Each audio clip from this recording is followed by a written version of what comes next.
So hey guys, this is your favorite the fictional vortex.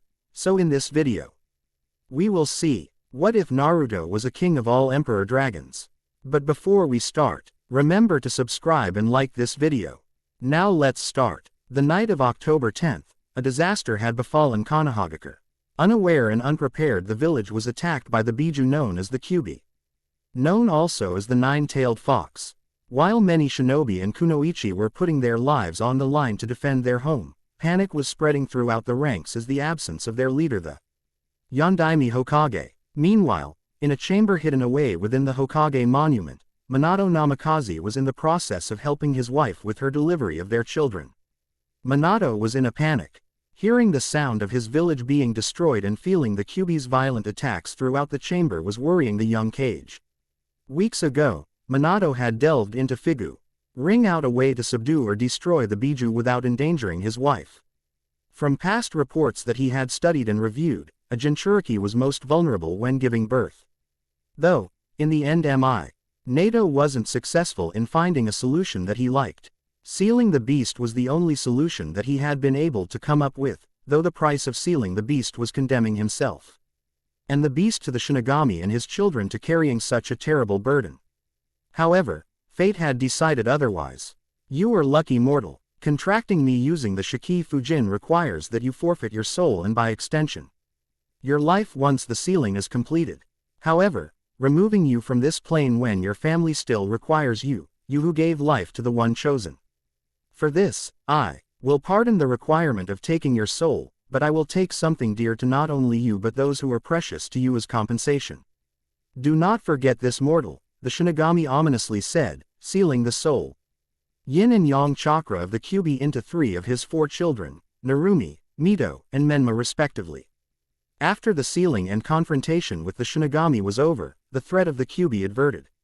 Konoha shifted its attention to treating those injured from the event and to rebuild what was lost. Scene change. Konoha Hospital. Everyone had better not be slacking. If I even think that you're not giving it your all, I'll drive you through the wall, roared a beautiful blonde woman with her hair tied in 2 tails, that woman being one of the Densetsu no Sanin, Tsunade Senju. As she stormed into the hospital after checking on the Uzumaki Namikaze family. Glancing around and noticing the lack of attention directed at her due to the crazy atmosphere, Tsunade decided to ask her right-hand woman, assistant, and disciple, what's the situation looking like so far? Shizune, roared Tsunade, not seeing her anywhere. Tsunade-sama, the injured have been reduced by half thanks to the field staff dealing with situations outside of the hospital that weren't severe enough to warrant admission. From the number of patients and medics, I'd estimate that we're almost finished treating the ones who have been admitted, and I haven't seen more than 7 patients be admitted in the past hour. I think that most of the shinobi and villagers who were injured have been taken care of, replied a pretty yet exhausted woman with shoulder-length raven hair, Shizune, Tsunade's assistant and disciple. Releasing a relieved sigh, Tsunade voiced her relief with the now stable situation at hand. Phew, that's good. I had imagined that there would have been many more injured than that, thank goodness. That means that all the injured are accounted for, meaning that the village got out in extremely good shape when you compare it to other villages who were attacked by Biju. Also sharing a sigh of relief with her mentor, Shizune remembered the 2 who were in the middle of the attack. Tsunade-sama, you said that all the injured were accounted for, right? What about Kushina-sama and Minato-sama? Shouted a worried Shizune, having momentarily forgotten about her village's leader and his wife. Relax Shizune, they're safe. Minato had a rather severe case of chakra exhaustion, but he'll be alright knowing him. Kushina, other than the typical signs of giving birth, is completely fine. Even after having the Kyuubi forced out of her, she's still alive and is going to be fine. She'll be up and about in no more than 5 hours tops, I'll even make a bet that she will. Tsunade confidently replied, so confident that she offered to make a bet with Shizune on it, which given her alias as the legendary sucker, was no small statement. The 2 shared a relieved and happy laugh as the danger that no more than 48 hours before had passed. That is, until Tsunade had assumed that Shizune was also laughing at her extremely bad luck and chased her around the hospital wing. her fist waving threateningly in the air while the other occupants and staff of the hospital laughed in good humor at the antics of the duo. Scene change. Uzumaki Namikaze Estate. Minato, are you sure that you're alright? You used the Shiki Fujin but you didn't lose your soul like what was supposed to happen. A tall man, with a spiky mane of white hair with red paint on his face worriedly asked his disciple. This man was Jiraiya, one of the Densetsu no Sannin and mentor to Minato. Sensei, I told you I'm fine. See, I can do everything without a problem. I need to go see Kushi-chan and my kids, so please stop worrying about me. Minato replied, creating his fabled Rasengan to emphasize his point to his mentor. With a sign, Jiraiya relented, patting his student on the shoulder. He congratulated him on his defeat of the Kyuubi and of the beginning of his family. I'm proud of you, Minato, you've come so far even without my help. I couldn't have asked for a better student. Jiraiya said, pride evident in his voice as he walked with Minato towards the room created specifically for his children. Walking in quietly, they found what they were looking for. Kushina with her arms full with her, their children. Wordlessly walking towards her and sitting down, he wrapped her and their children in a loving embrace. Their beautiful Kushi-chan, Minato said, resting his head on his wife's, sinking into her husband's embrace. Kushina sniffled a bit before expressing her sincere thanks to whatever entity that allowed her family to stay together, though what seemed like impossible odds. Mina-kun, we're together. We're all together. All of us. You didn't have your soul taken, and I survived having the Kyuubi force out. We're going to be able to watch our children grow up and they'll have a family to love and take care of them. Kushina whispered as she sobbed quietly while shaking a little, the all-too-real possibility that she could have lost her husband and her life, leaving her children alone in the world with no one to care for them, taking its toll on her. Nuzzling his wife and holding her closer, Minato reassured her that nothing would ever threaten to tear about their family again. All through the night, parents and children stayed together until sleep took them as the mental and emotional exhaustion that the two had accumulated had finally reached its peak. As the night continued on, the oldest born of the quadruplets woke, quietly observing his surroundings, finally focusing his attention towards the ceiling as a voice made its way to his ears. Child, you can hear me, can you not? I am the one who allowed your father to survive his contract with me, the price of his soul replaced with something that will greatly affect you. As the oldest of four, the child of prophecy, and the child who will change the world, you will be without the love of the ones who should hold you close. That is the exchange that I had made in place of your father's soul. You who will be without love, will be the one who will defy all obstacles which will stand before you. Do not fret, child, as you will forge a path that will change the world, and remember this, Deities will undoubtedly plague your heart in the future to come. A bone-chilling voice echoed within his mind. Completely unaware of his future, the child slowly looked around the room before returning to sleep. The echoes of that voice repeating quieter each time. Scene change. Konohagakure. 7 years after Kyuubi attack. In the private training ground of the Uzumaki Namikaze estate, 5 individuals were engaged with training.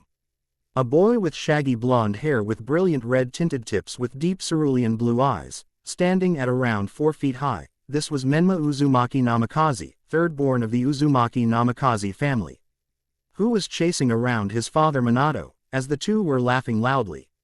The other 2 children consisted of 2 girls of the same height of 4 feet, giggling and chatting happily with their mother Kushina. Second born of the family was Mito Uzumaki Namikaze, who had her mother's brilliant red hair that went to the mid of her back tied into a ponytail and her father's cerulean blue eyes. The other was the youngest of the Uzumaki Namikaze family, Narumi Uzumaki Namikaze, who had inherited her father's blonde hair that was tied in a twin tails fashion with bangs similar to her father, framing her face and her mother's violet-colored eyes. The scene now was a picturesque moment of a happy family spending time together, which would have been true if not for the pair of Blue Eyes watching his family partake in another activity without him. He was the oldest of the Uzumaki Namikaze children. He was Naruto Uzumaki Namikaze, having a darker shade of blonde and darker colored eyes than his family. After heaving a sigh, he returned to his room to finish his book, momentarily forgotten for the slim chance that he would be invited to play with his family. After reaching his room, he sat back down on the bed and continued where he left off. he drifted off to the world that the book offered for him as he contemplated his interactions with his family over the years. It's not going to change, it is. It's been this way for as long as I can remember, and I still don't know why they always leave me out when we do things. Ka-chan and Tu-san didn't used to be like this. They used to include me in things when I was younger, I just know it. Unknown to Naruto and his family was the contract that the Shinigami made all those years ago with Minato.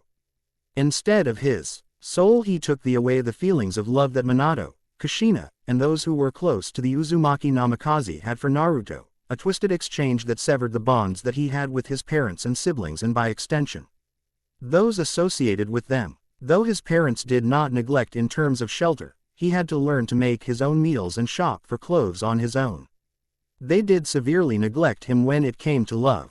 He was forgotten and rejected in favor of his more vocal siblings. Menma in particular ensured his parents pay no attention to himself by being more assertive and vocal with his demands, like when it came to where the family was to go eat and the like.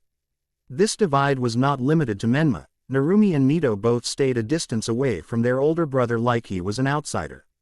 Even though in the past they used to play together like normal siblings, however that ceased happening years ago as Narumi began to act similar to Menma and Mito closed him off from any form of contact with her. From the situations that he's been in up to this point, he didn't think like it would be ending anytime soon. Letting his head fall onto his pillow, Naruto could only think about what his future would hold. He would rather be hated than completely ignored, but it seemed to the young boy that that was an impossibility. However, he would be starting his ninja training at the academy in the fall. So for now the future seemed brighter than it did in the past year. Time skipped 3 years later. Ka-chan, Tu-san, can't we learn any cool jutsu yet? Menma complained. Ned as he was balancing a leaf on his forehead, little success. His mind set on learning something cooler like his father's Rasengan than something as boring, improving his chakra control. Memna ni, why? Oh, you need to learn to focus more if you want to be a super cool ninja like Ka-chan and Tu-san, right Tu-san? Narumi half lectured her brother and half asked her father as she was participating in same exercise that her brother and sister. Sitting next to Narumi was Mito, trying to concentrate on her own leaf through the ruckus that her younger siblings were causing. If the tick marks that were starting to become visible were any indicator. Menma, Narumi, could you two please quiet down? I'm having trouble concentrating since you two are being so loud. Mito finally said, releasing her San aura, as Minato and Kushina called it. But undeterred by their sister's aura, the two started to argue as to who was better at balancing their leaf, as her older sister sighed at the impatience of sibling. Laughing with his wife, Minato reassured the three that they would be learning something new soon as they gain a better grip on their chakra control. While Kushina listed off the reasons as to why they needed to polish up their chakra control or else they'd be just like her when she was a genin, a chakra powerhouse without any efficient way to use any of it, which seemed to They worked as the Mito started to work harder as her younger siblings quieted down and started to concentrate seriously with nervous expressions on their faces. As their children quieted down and started taking their training seriously, Minato and Kushina let their thoughts flow around the chaotic events that have occurred in the past couple of years. Kumo's failed kidnapping attempt on their family friend Hiyashi Hyuga's daughter, Hinata. Luckily Minato was on his way to the Inuzuka compound that night to drop off Menma when he spotted the Kumo nin carrying a sack and running. Naturally Hi's response was to put Menma down and chase down the shinobi and apprehend him. Apparently he was a part of a splinter group made of Kumo nin who were remnants of a radical group back in the time of the Third Shinobi World War, who desperately wanted the Byakugan. Then there was the failed coup d'état orchestrated by Uchiha under the same masked ninja behind the Kyuubi's attack all those years ago. From the reports after the incident, those involved were under a particularly powerful genjutsu, warping their perceptions on the world and the things around them. Thanks to Kushina, Minato, Fugaku, Makoto, and their oldest son Itachi, things were settled, with a few injured being the only casualties of the incident due to Minato and Kushina sealing the movements of the involved and to Fugaku, Miko, and Itachi using their Sharingan to disrupt the genjutsu. Finally their thoughts drifted back to their family, namely to their oldest, who wasn't taking part in training with his sibling. Mixed emo. Tions were swirling within the two as they recounted their past interactions or lack of interaction with him. Confusion and despair began to fill their hearts as the reason as to why they were so distant to their oldest son eluded them. No matter how much they tried to remember. What happened? Why can't I find a reason why I've been ignoring him and leaving him behind? Agitated and confused, Minato mulled over the reason of his neglectful behavior towards his son.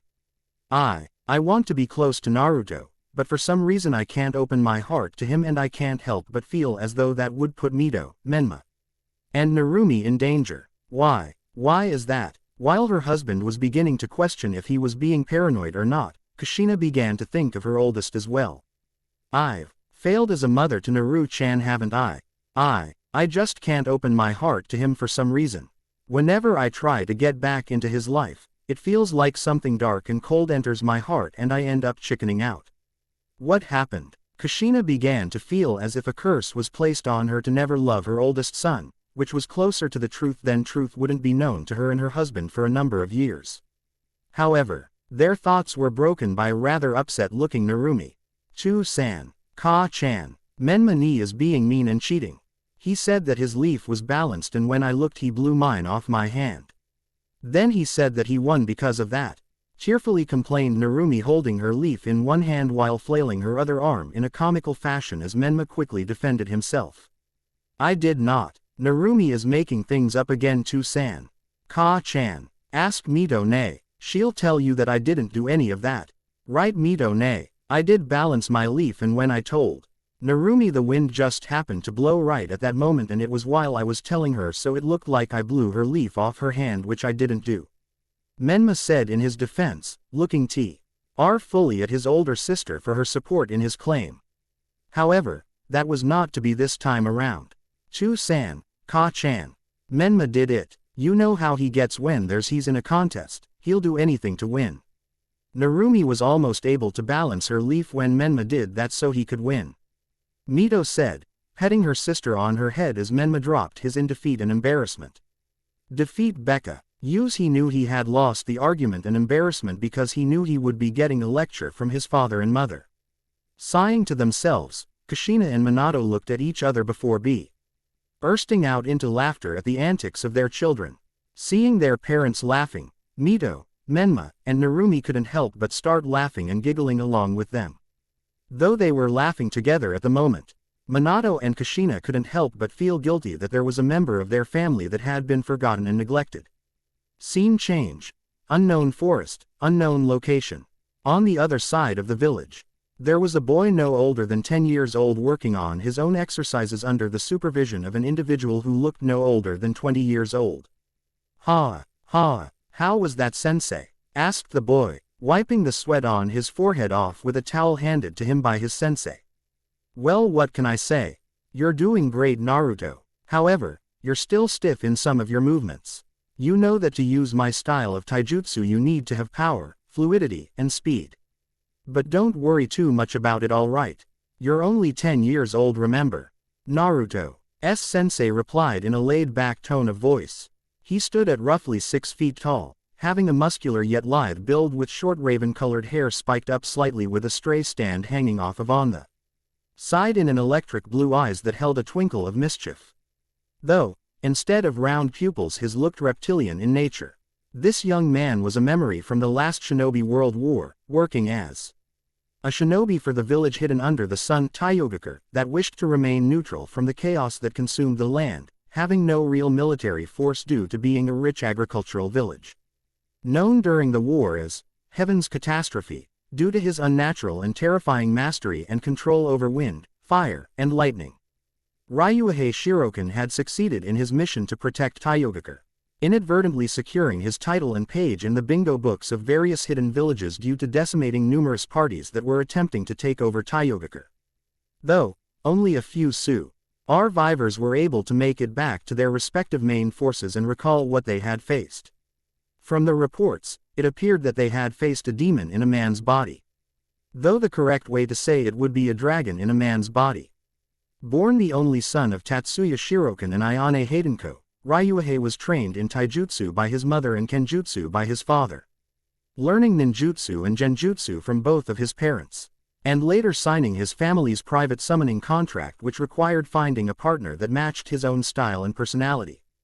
Eventually, his parents passed away by a disease that, from what his mother had told him, plagued their family for generations as a side effect from training alongside their partners, Ryuhei eventually contracting the same, dragon virus, that his parents had passed away from. Nay, sensei, could I ask you something kind of personal? It's okay if you don't answer me though. Naruto timidly asked, slowly turning towards Ryuhei with a somewhat bashful expression on his face. Haha, no need to be shy, Naruto. I'm your sensei, you can tell me and ask me anything.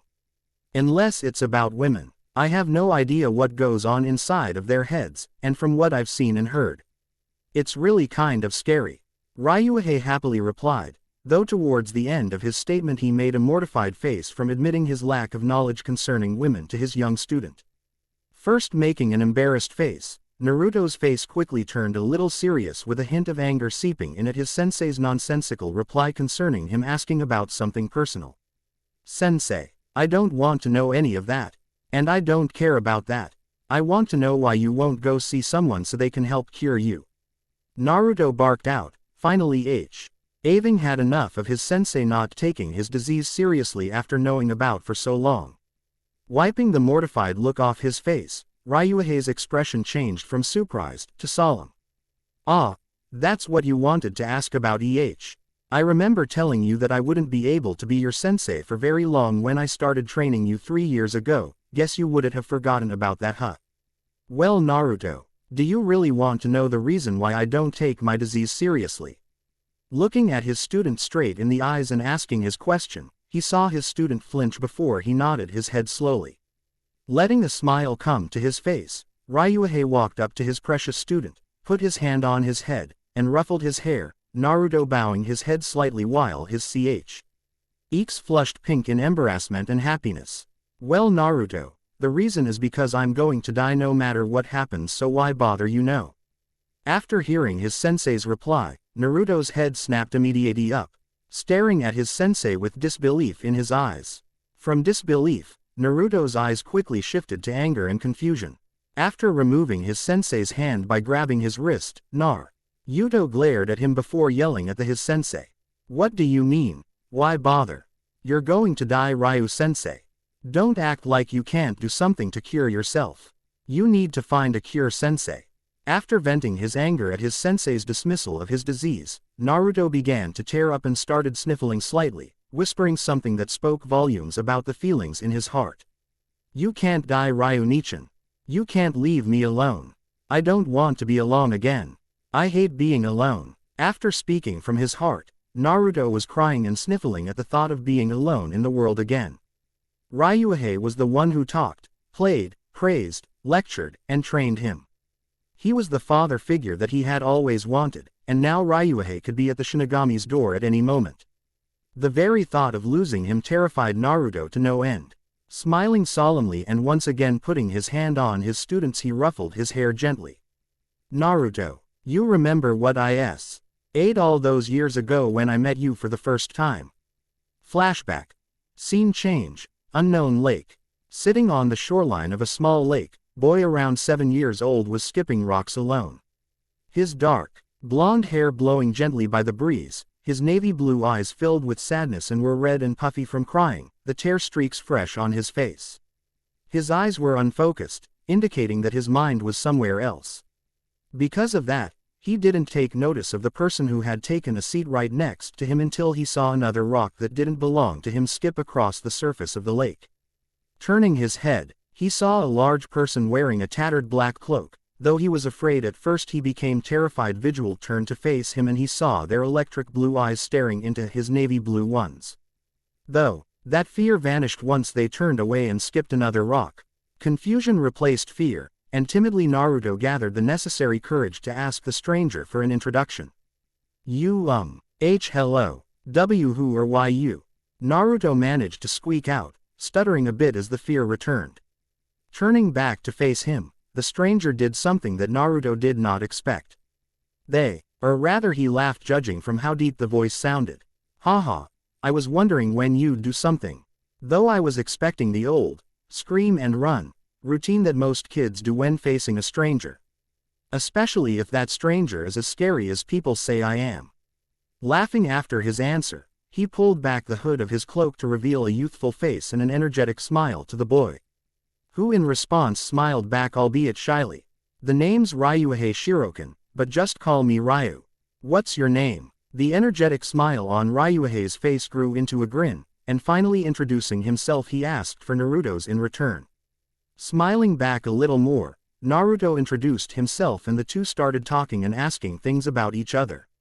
After hearing about Naruto's past and his relationship with his family, Ryuhei's expression darkened as he told Naruto what was on his mind. Ah, I see, your family isn't really treating you like family, huh? Well, you know what I'd say to that, Naruto. I'd say that if they're not treating you like family, like they're supposed to, then forget about them. Ryuhei angrily said, rage burning in his eyes. Naturally, Naruto was taken by and frightened by his expression. From a nice and fun person to a person with a scary look in his eyes, Ryuhei's drastic 180 caused Naruto to flinch slightly, but he still managed to stutter out a reply. But they're my family, right? They're supposed to love me and care for me. Ryuhei quickly lost his angry look as he sighed, looking at Naruto again. His eyes were sober, which again surprised Naruto. If they were family, Naruto, you wouldn't be asking me that question, you know. Family is supposed to love you unconditionally, and care for you without having to be asked to. From what you've told me, they aren't your family. They're just people who share the same blood as you. That alone does not define family, you know. Ryuhei said, reaching out and ruffling Naruto's hair softly. After Ryuhei started ruffling his hair, Naruto, who has never experienced such a gesture, could only lean his head on Ryuhei's hand. Sniffling slightly, he timidly asked something that would change his life. Then I'm alone. I've always been alone. So am I going to be alone forever then, Ryu? Looking up with teary eyes, Naruto found Ryuhei giving him a warm smile filled and eyes filled with what he saw in his parents whenever his siblings were with them, love and compassion. There's no way you're alone, you know. I'm right here. I've never been able to have siblings, or am I ever going to have children, you know. If people found out about their connection to heaven's catastrophe, they'd be hunted down for the rest of their lives just for being related to me. But, I'll ask you, Naruto, and you don't have to agree or answer me. But how about becoming my little brother? Asked Ryuhei almost bashfully, if the light dusting of pink on his cheeks were any indication. Snapping his head up, Naruto looked at Ryuhei with almost comical disbelief in his eyes, but more than that, they were also filled with hope. Hope that what Ryuhei was saying wasn't a twisted lie but an actual offer of becoming a part of a family. Launching himself at the young man, Naruto wrapped his arms around Ryuhei and buried his face in his chest. Will really let me be your little brother? Are going to be my elder brother but not care for me and leave me behind? Naruto mumbled with doubt heavy in him trembling voice before asking something that made Ryuhei flinch slightly but quickly recover. Will you always be with me and look out for me? Ryu Nichan. Slowly wrapping his arms around Naruto, Ryuhei brought a hand up to ruffle Naruto's hair gently. If you're going to ask me like that, how can I say no? Tightening his embrace on his new Otuto, little brother, slightly, he replied in a gently voice that soothed all doubts that Naruto had about his new Aniki. No matter what, I'll always be here for you, Naruto. Even if I'm not here physically, I'll always be with you in your heart as long as you don't forget about me. Sniffling a little bit before he raised his head, Naruto, for the first time in a number of years, finally revealed a heart-melting smile. Thank you, Ryu Nichan. Thank you for wanting someone like me. After seeing his Ototo smile, Ryuhei could only smile back in return before hugging Naruto again. And thank you, Naruto, for wanting to be a part of my family. I'll always be watching you and I'll do my best to make you happy and protect you. I promise. After Naruto looked up and through teary yet happy eyes, he replied with a smile so bright the sun looked dull in comparison. You already have, Ryu Nichan.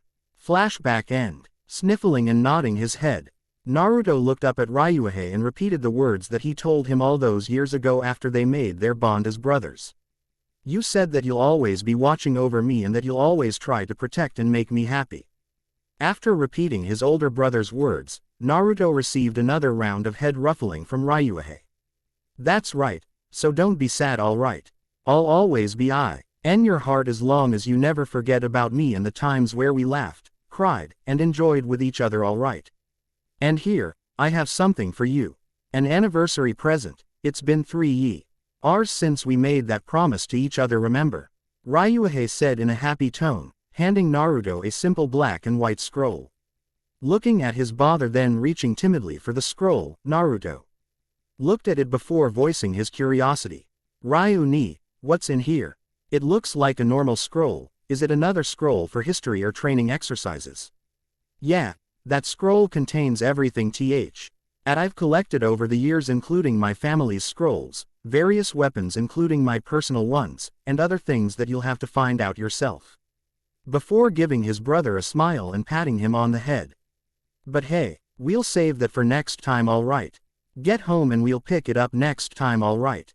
Wiping the rest of his tears away, Naruto returned his brother's smile before giving him a hug, which was returned tenfold. As he headed home for the night, Naruto felt something inside of his heart nagging at him to stay with his brother no matter what he said, but he figured it was because of the talk they had earlier. His brother would never leave him, especially after the talk of him possibly dying, right? The next day, Ryuhei never showed up. Scene change. Spiritual plane. Within the void of the spiritual plane, two beings of immeasurable power were discussing a topic brought up after 10 years of waiting. The first resembled a tall, fit, sickly-looking yet handsome man with snow-white hair. In contrast to his appearance from 10 years ago, he bore more resemblance to a human than the deity that most see him as. This being was known as Shinigami, the one who reigns over those who have died, leading them towards their respective paths in the afterlife. The second was a beautiful, curvaceous woman with long hair as black as the night sky. She was known as the goddess of creation and life, resembling what most would think the giver of life would look like. In contrast to their status as deities, they were acting rather human when comparing what they were doing now to what their godly duties were. Shinigami was prostrating in front of his younger sister, Imouto, while crying comically as he begged for mercy. Standing tall in front of him with her foot tapping and eyebrow twitching in irritation was a very, very angry Kami. Shinigami swore he eyed her with pitying eyes directed towards himself, as he would definitely be going to the after she was done with him. Well, what do you have to say for yourself, Niki? Kami spoke in a syrup-sweet sing-song tone of voice, a demonic smile on her face with her eyes closed, her brows still twitching in irritation. After hearing about his master plan to remove the child of prophecy from earthly attachments in order to prevent one side from gaining the upper hand due to winning over his heart. However, he removed the attachments that were supposed to reside within her jurisdiction. He dealt with those who were dead and needed to pass over to the after, not those who were still living. I'm sorry, Kami-chan. I was just trying to ensure that the state of the physical world stayed in balance. I wasn't thinking straight. Having to deal with souls and the birth of the child of prophecy was stressful, and I didn't want to have to deal with more souls later on if one side gained the advantage. Forgive me, please. Begging his Imouto for any mercy on his soul, Shinigami pleaded, giving his reasons for usurping his control over an issue that belonged to his Imouto's domain. Sighing, Kami stopped her foot from tapping and her brow from twitching. Running her hands down her face, she could only groan at the complications that her idiotic Aniki caused. Not only did he interfere with the living, he probably ruined a family because he wanted to skimp out on work in the future. Opening her eyes and revealing her striking emerald green eyes, she glared at her brother. You idiot! Do you know how much you messed up? You could have destroyed a family because of your laziness. You're such an idiot. Why do I have to deal with such a lazy, inconsiderate, sloppy, dumb brother like you? Kami roared, grabbing Shinigami by the collar of his kimono and shaking him violently while angrily lecturing him about his use of shortcuts to cut his time dealing with work down. After she finished lecturing her brother, she dropped him, panting, trying to catch her breath after her angry lecture. Laying on the ground with his normally onyx eyes replaced with swirls, Shinigami could only thank whatever other god had saved him from his Imouto's wrath. After regaining his conciseness and composure, he explained the situation with the child of prophecy to his sister along with what has happened in his life. Naturally, he was beaten badly, due to his regenerative abilities tied to his status as a god. His Imouto doesn't hold back. After his beating, his sister looked at him, her eyes still angry but now serious. Seeing the look in his sister's eyes, Shinigami quickly became serious as well. Aniki, how do you know that one side won't gain the advantage? From your reports, he doesn't care for his family anymore and by extension the village that they reside in due to their neglect and ignorance of his existence. What's to say that we won't turn on them if another village or power tempts him with the offer of power, wealth, or family? A child isn't capable of thinking rationally with their mind, as most of their logic and reason stems from their emotions. He could be unstable and that could cause an imbalance. You know that just because you can observe him doesn't mean you know the inner workings of his psyche. Cammy stated, not trusting that her brother knew what he was doing or even what he was thinking. Removing the love of a family was a twisted act in of itself, but then removing the hope of ever feeling love from the place that was growing up in, that was the most twisted thing that her brother had ever done. Looking his sister right in her eyes, Shinigami didn't flinch like he normally would from her glare. Cammy-chan, I know that I've made a lot of mistakes in the eternity that we've known each other, and I do mean a lot of mistakes. But this isn't a mistake. I know that I removed the feelings of love from that child's family and village, and I know that what you're telling me is true. But what I haven't told you yet are the final pieces of information from my report regarding the one who has taken that child under his wing. At the end of that statement, Cammy lost her glare as her eyes widened by minute amount. What? Don't tell me that a single person has secured the loyalty of the child of prophecy for themselves. Cammy shouted, fearing for the state of the physical plane if a corrupted individual had managed to place the child of prophecy under their control. But her concerns were lost as her brother shook his head with a small smile gracing his features.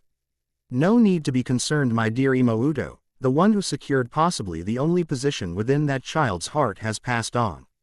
At his statement, Cammy's eyes widened considerably.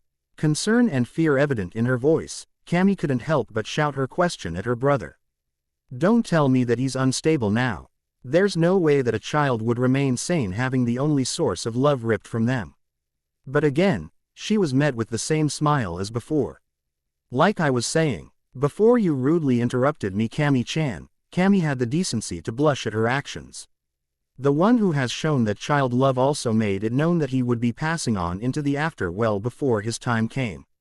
That act alone will most likely cement the fact that the child of prophecy will remain neutral in the physical plane. Though his heart will be frozen over, he will not vent his anger and hate on the world. He was raised by one of the Shirokan after all, and you know that they were ones who always managed to steal their hearts in times of great pain and hate. He will undoubtedly carry on that ideal. As from what I have seen, he cared a great deal about that person. Now, I will be slowly removing the curse, which in 3 years' time will be completely lifted, at which the village's genin exam will commence. By doing that, it will ensure that he will form no permanent bonds with anyone within the village, and that his bond to the one who showed him love cements itself within his heart. That'll secure his neutrality within the physical plane. Looking slightly confused, Cammy decided voice her confusion as she didn't understand why he would remain neutral after all that will possibly happen in the future. Wait, Aniki, why would he remain neutral? Won't people ignoring him after he's experienced love make him hate them more? Especially if his family continues to love each other and continues to leave him on the side, or if his siblings or others harass and antagonize him due to him being a social outcast of the village. But once again, her brother reassured her with a smile.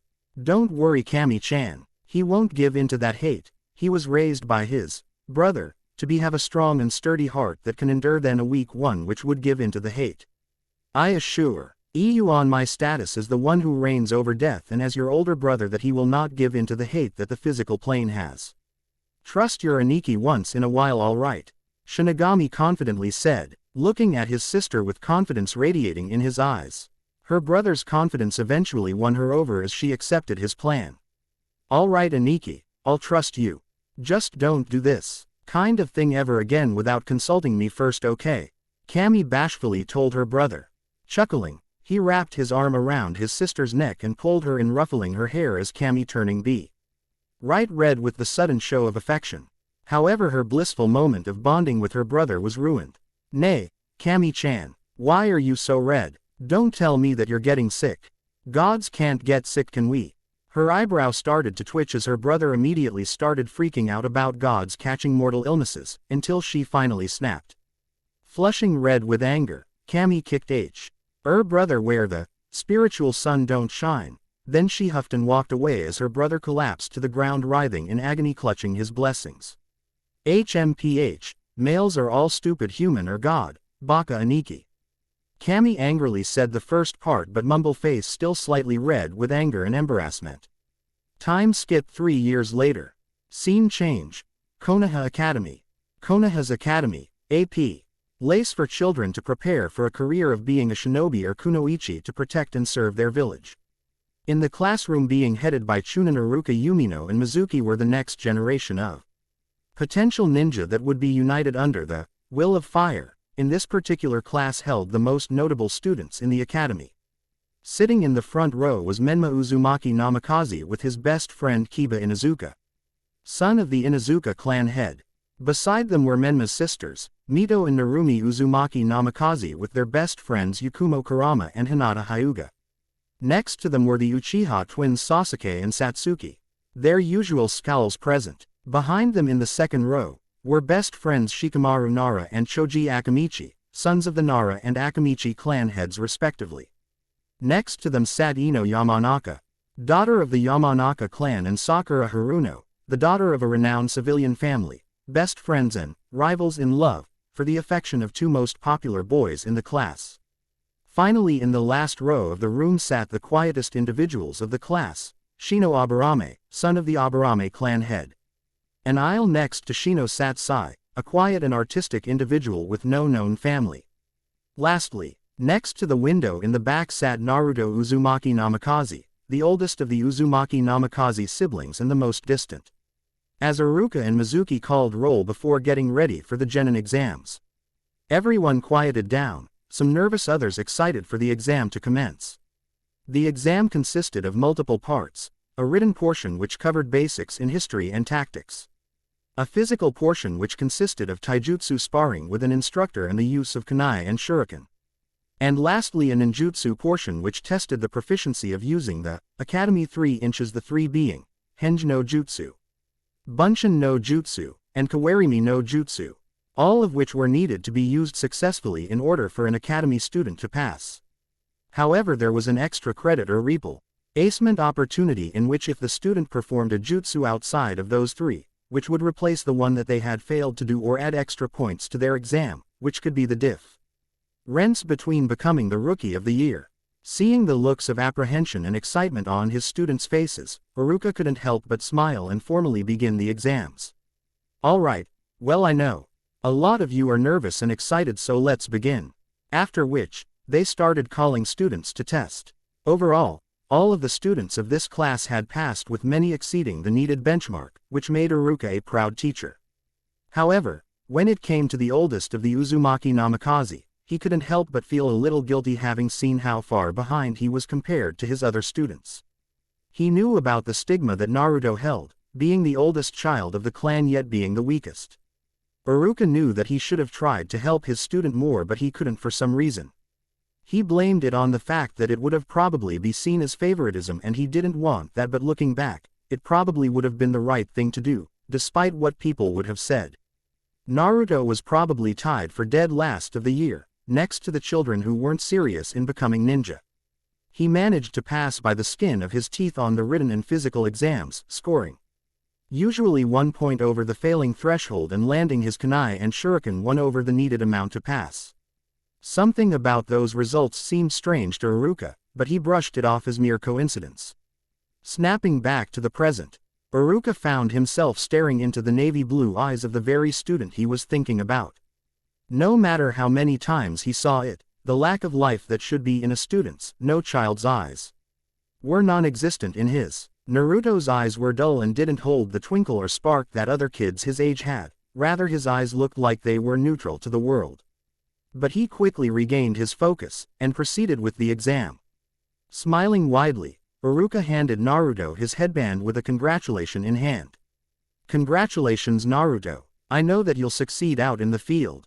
However, instead of a smile or hug, he got a blank stare, a small bow, and a quiet, "thank you," before his student left the academy for home. "I feel like you're going to become a great shinobi Naruto. I'm sorry that I couldn't support you through your schooling here, but I'll definitely try and help you out there." Looking at the retreating form of his student, Iruka expressed his final thoughts. Before calling the next person in line for the test. Scene change. Outside the academy. After receiving his headband, Naruto put it into his pocket before he started on his way home. The last few years since his Aniki had passed were difficult, not from the treatment that he received from the people around his village, but from the scroll that he received from him. Looking back, when he was coping with Ryuhei's death, he was acting like a spoiled brat who had their favorite toy taken away, angrily lashing out at anyone and hating the world for taking away the one person who cared for him in the world. But that all changed once he actually looked inside of the scroll that his brother had left him.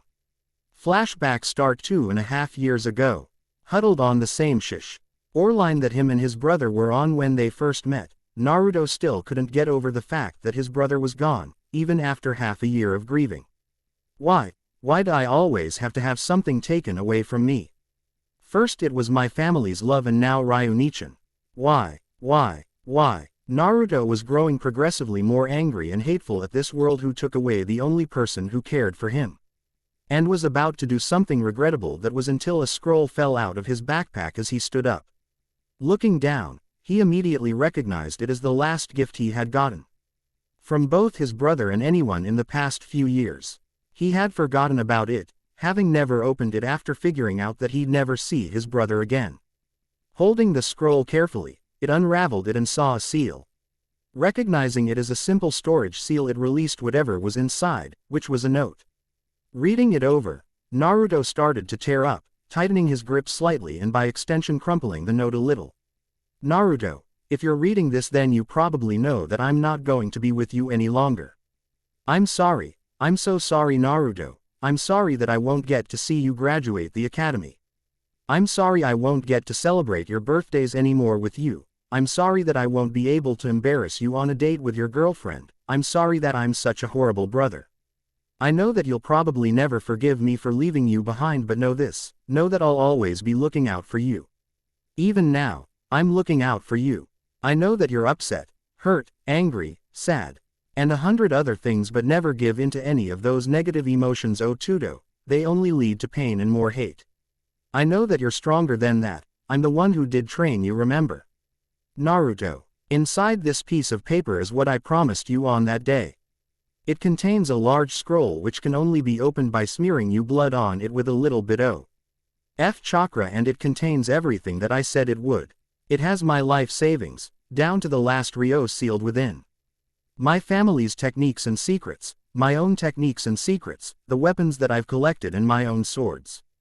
It also contains all of my research on information on various things in the world that I hope you never reveal to anyone else. In addition, it also contains my family's summoning contract. Once you're old enough, sign it and you'll be reverse summoned to Thousand Blade Mountain, the home of the dragons. Yes Naruto, the same dragons that I told you stories about. Once there, don't be afraid. The and scary, but once you break past their scales, they're all very kind and loyal. Ask for my partner, Joe, and tell him that you're my little brother and he'll defend and vouch for you. After all that is settled, find a partner who'll complement you and that you can bond with. You'll know when you find them, trust me. Naruto, remember that no matter what anyone says, you're the strongest and kindest person that I've known and had the pleasure to call my Otudo.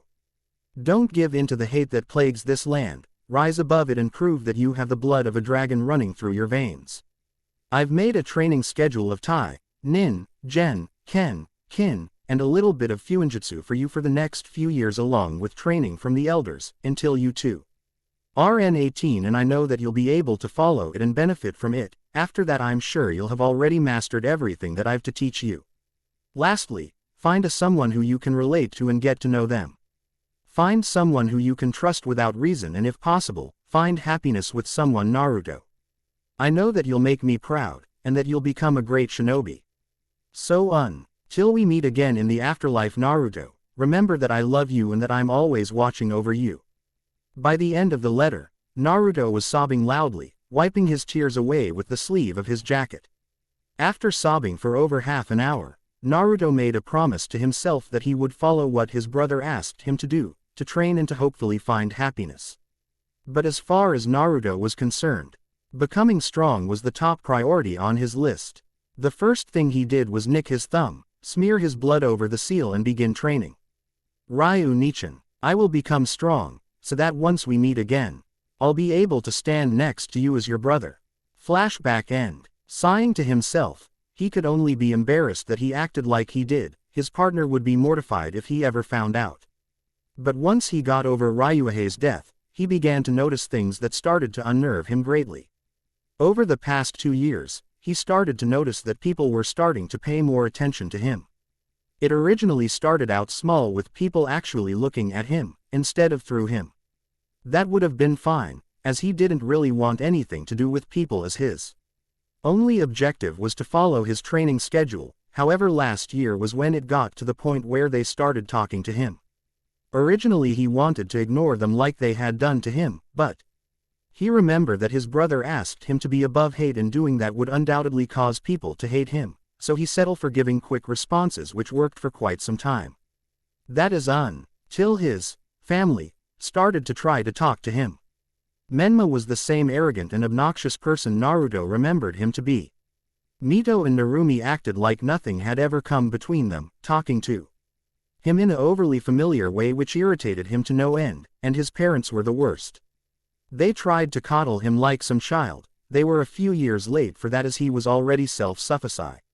And by the time Ryuhei had adopted him as his younger brother, it got worse when they tried to include him into their training sessions, which he always skipped out of, their training years behind his in his opinion.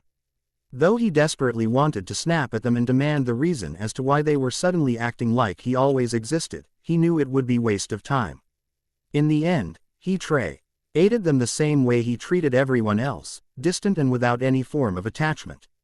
But slowly, Ryuhei's words of not giving in to the hate and finding happiness in his life were starting to take effect on him. While knew he wouldn't love his family, he wouldn't hate them either, at least not until they did something to garner one or the other. His thoughts were broken when he spotted the same people he was just thinking about. His family happily chatting with other families about their kids. Closing his eyes and ignoring the happenings around him, he just carried on his way home, that is until someone put their hand on his shoulder. He didn't even need to open his eyes to know that it belonged to his father Minato. Cracking one eye open, he glanced at his father with the same dull look in his eye and questioned him as to why he was stopped. Is there a reason why you're stopping me? Naruto asked, his voice quiet without a hint of warmth or familiarity. Minato had seen his oldest walking out of the classroom alone, without waiting for his siblings to finish. Deciding that it might help mend the relationship that they had, he stopped his son. However, while he expected he tone of voice and look that his son gave him, it still pained him greatly. Over the course of the past 2 years, Minato had begun to notice that he didn't feel the unease that he used to feel when he saw Naruto. Before, he felt the same way he did about a stranger interacting with his family, but that slowly started to change. At first he was suspicious, but as time went on, the feeling of unease completely disappeared and it was replaced with a longing to reconnect with his son. However, his plan to reconnect Naruto with the family failed miserably. He avoided speaking to any of them for more than a sentence. 2 if they were lucky, and when he did speak he spoke with an overly formal manner, his voice quiet and without a hint of warmth, not even calling him Chu-san and Kushina, Ka-san, anymore. It was like speaking to a stranger one had just met. Though Minato wasn't deterred, he was set on reconnecting the bond that they all once had. I wanted to ask why you're leaving already. Aren't you going to wait for your siblings to finish Naruto? Asked Minato in a soft tone of voice, a voice Naruto had only recently been exposed to personally, and it unnerved him slightly to hear it from someone other than Ryuhei. However, Naruto answered, I'm sorry Minato-san, but I would rather not wait for them. Please excuse me. Though as he turned to leave, he was met by red-headed Missile, his mother Kushina. Kushina, like Minato, lost the apprehension that she used to have when she saw and interacted with Naruto and was doing her absolute best to try and get her son back into the family. Though she was met with the same treatment as her husband and everyone else for that matter. Naru-chan, congrats on passing your genin exams. Where were you going? You're going to wait for your siblings to finish, right? Kushina released Naruto from her hug and asked him in confused manner. She then looked at Minato and saw him shake his head, which made her frown. Naru-chan, you need to wait for you siblings, you know. It's only polite since they're you family. Kushina scolded Naruto, however he just looked back at her with the same blank navy blue eyes before retorting. Kushina-san, you know that they've never been made to wait for me before. Why should I be expected to wait for them when they haven't shown the same courtesy to me? Naruto questioned, and Kushina winced at this dismissal of calling her Kaken, but brushed it off, though she found herself unable to answer his question. He was right in his statement, she never made any of her other children wait for their older brother. But this only served to fuel her desire to unite her family once and for all. Naru-chan, I know that we're not on the best terms as family. I know that for a long time we've been bad parents and your siblings haven't been the best either. But we're still family, you know, and family needs to care for each other and stick together. Kushina spoke in a soft tone, looking at her oldest in the eyes. Once Kushina said those words, Naruto's mind flashed back to the memories that he shared with Ryuhei, then to the words that he had told him about what a real family was. Lee is supposed to love you unconditionally, and care for you without having to be asked to. From what you've told me, they aren't your family. They're just people who share the same blood as you, that family you know. Snapping out of his short stroll through his memories, he figured it would be less of a hassle if he just entertained their request. Crossing his arms, Naruto turned towards the academy, waiting for his siblings to emerge. Seeing their oldest listen to their request and accept it made Minato and Kushina happy beyond words if the matching smiles on their faces were any indication. They knew that they would have a long and difficult road towards rebuilding their relationship with their son, but they owed it to him. The guilt and shame that plagued their hearts were unfathomable. Seeing how their oldest was practically a stranger in his own family tore at their hearts, and they knew that it was their fault and theirs alone. Over the last 2 years, the feelings that they always had for him slowly started to surface for the first time in their lives, that alone confused and frightened them. From viewing their oldest son as a stranger and potential threat to the safety of their family to seeing him as what he really was, as their oldest son who they love and care for, it baffled them to no end. But after having a heart-to-heart with each other, Minato and Kushina had promised to reconnect their oldest and give him the love that he deserved and more. Soon, the two were broken out of their thoughts as they were the telltale signs of their youngest daughter her shouting of "Tu-san" and "Ka-chan" were any indication. Narumi's day couldn't have gotten better. She had just passed her genin exams and made it as one of the top contenders for Kunoichi of the Year and Rookie of the Year, along with her brothers and sister. Though, there was one thing that did make her sad and that her heart yearned for. That was the love and attention of her oldest brother, Naruto. She knew that she was never the ideal little sister towards her brother. Ever since she could remember, she felt afraid of him. When they were growing up, she could remember that whenever she would try and ask him to play with her or talk to him, there would be a feeling of fear that would overtake her heart and cause her to stop. It only got worse as she grew up, as she got older whenever she would see her big brother. Something inside of her as a human being screamed that he was dangerous and to stay away from him at all costs. Of course, she was a child then and followed her instincts. But looking back, she regretted every moment of it. Though, the last 2 years were strange. The primal fear that she had for her brother slowly started to fade away, and in its place was replaced by adoration and desire for her brother to accept and forgive her for all she's done. Now the only thing that stood in her way of loving her brother was himself. But that wasn't going to stop her from getting what she wanted. Everyone knew that an Uzumaki never gave up until they've got what they wanted. After catching the sight of her mother's striking crimson hair and her father's brilliant blonde, Narumi cheerfully ran towards them. Happiness and excitement filling her heart, she was about to launch herself at them until she caught sight of a slightly darker shade of blonde next to them. It was her brother, Naruto. Her brother was waiting for her. He was really waiting for her. Did he finally forgive her? A light dusting of pink colored her cheeks as she changed the trajectory of her hug and instead of her parents, launched herself at her brother. Narumi squealed happily and with affection, as she met her target, wrapping her brother in a hug. Narumi, did you wait for me?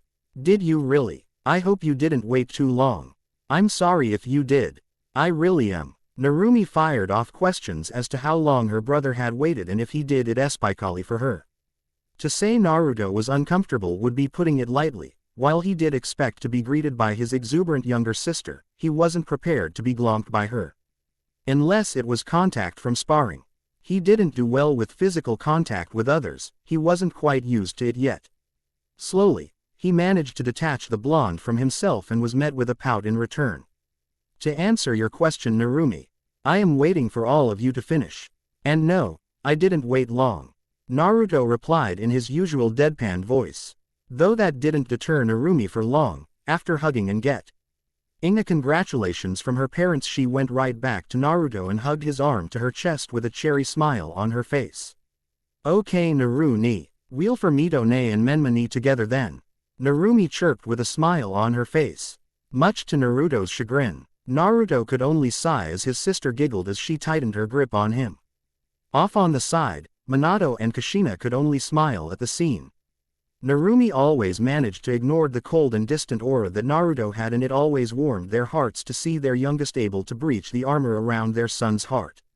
Soon, They spotted the blonde and crimson hair of their remaining two children, both with smiles on their faces.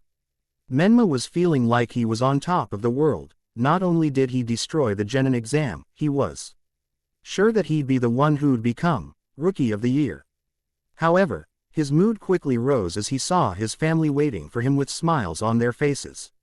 Quickening his pace, he ran towards them, only for his mood to drop like a rock in lake. He saw his brother there as well. It was well known in the village that Menma didn't like his brother. The word most would use would be detested or disgusted. However, that wasn't how Menma truly felt. Menma had admired his older brother when they were young, always imitating what he would do when they were children. But as he grew older, he began to feel inferior to his brother for some reason. It only grew as they did, Menma becoming more vocal and demanding when Naruto would speak his mind or give a suggestion, in order to overrule Naruto's suggestion with his own. Eventually, Menma's feeling of inferiority turned into dislike, which eventually created a gap between the two. During the past 2 years, Menma's feelings of inferiority and hate began to fade away. Though he still did not view Naruto as his equal nor treat him any differently. Menma had seen his grades, both written and physical, and he knew that he was definitely stronger and smarter than his brother. Menma wouldn't be apologizing to his older brother anytime soon, not until Naruto is able to stand as his equal. Though in a small part of Menma's heart, he honestly did want to become close to his brother again so that they would be able to do things that only brothers are be able to do, like talk about which girl is the cutest, pulling pranks together, and especially train together. But being as prideful as he was, Menma wouldn't be admitting that anytime soon. His face visibly souring, Menma sneered at his brother. What the heck are you doing here, loser? Shouldn't you still be begging sensei to let you pass? Menma spat out, his eyes narrowed. Minato and Kushina were well aware of their son's volatile relationship, but they didn't think that it was this bad. But before they could say anything, the final member of their family spoke out in her older brother's defense. Mito was happy, rather she was ecstatic. She had seen her older brother pass his test and the possibility that they would be on the same team had increased. Like Narumi, when she was young, Mito had a primal fear of her older brother for some strange reason. But like everyone else, within the last 2 years her fear disappeared and was replaced with the same adoration and desire for her older brother's love and affection that Narumi had. Though unlike her sister, Mito didn't rush in like Narumi did. Her philosophy was try and slowly work her way back into her older brother's heart. But there were times where she would break that, and this was one of those times. Menma, didn't you see And Naruto ni was one of the first to earn his headband. You're always sitting in the front, aren't you? Mito said, her eyes narrowed at Menma's insult towards her older bro saw her younger sister so closely attached to him. Mito's eye twitched in both irritation and jealousy. But before anything else happened, Naruto decided to finally speak up. Well, now that the exams are over, I'll be seeing you all later. Managing to once again pull his arm free of his youngest sister's grasp, Naruto started walking away, unconcerned with the slightly hurt look in his family's eyes and the angry look in Menma's. Guess making him wait for everyone to finish was asking for too much, Mina-kun. Kushina said sadly, looking at the retreating form of her son. Feeling an arm wrap around her waist, Minato pulled her in close and gave her a reassuring squeeze. It'll be okay, Kushi-chan. After comforting his wife, Minato turned towards his remaining children. Alright kids, why don't we go get something specie? I'll to eat in honor of all of you becoming genin. Instantly he got eager nods from his kids, though one voiced her concerns. Nay, Chu-san, what about Narumi? Shouldn't we go get him? Narumi asked the question on both her and Mito's mind, and even a tiny bit of Menma's. Smiling at her consideration of her older brother, Minato patted her head. You know how your brother likes his space, Umi-chan. We'll all be able to have dinner together one day. I promise. Seeing his daughter sadly nod her head, he decided to lead them into the village for a night of celebrations. Scene change. Unknown lake. Arriving at his destination just as the sun was starting to set, Naruto once again found himself at the lake where he and Ryuhei met, a gentle breeze blowing. Smiling slightly, he reminisced about the fond memories that he had with his older brother. Reaching into his backpack, he pulled out a familiar scroll. Unsealing small bottle of sake and saucer from a seal that read, Graduation. Naruto filled up a saucer and smiling, he poured it carefully into the lake before filling it once again to down it himself. The bottle only held enough sake for 2 saucers, and that was enough for Naruto. Laying down on his back, his arms crossed behind his head, he let his mind flow back to the times he shared with his older brother as he closed his eyes. As Naruto listened to the soft blow of the breeze, he didn't notice the silhouette of a person sit down next to him. As the wind blew his hair gently, the silhouette slowly reached over and ruffled his hair softly.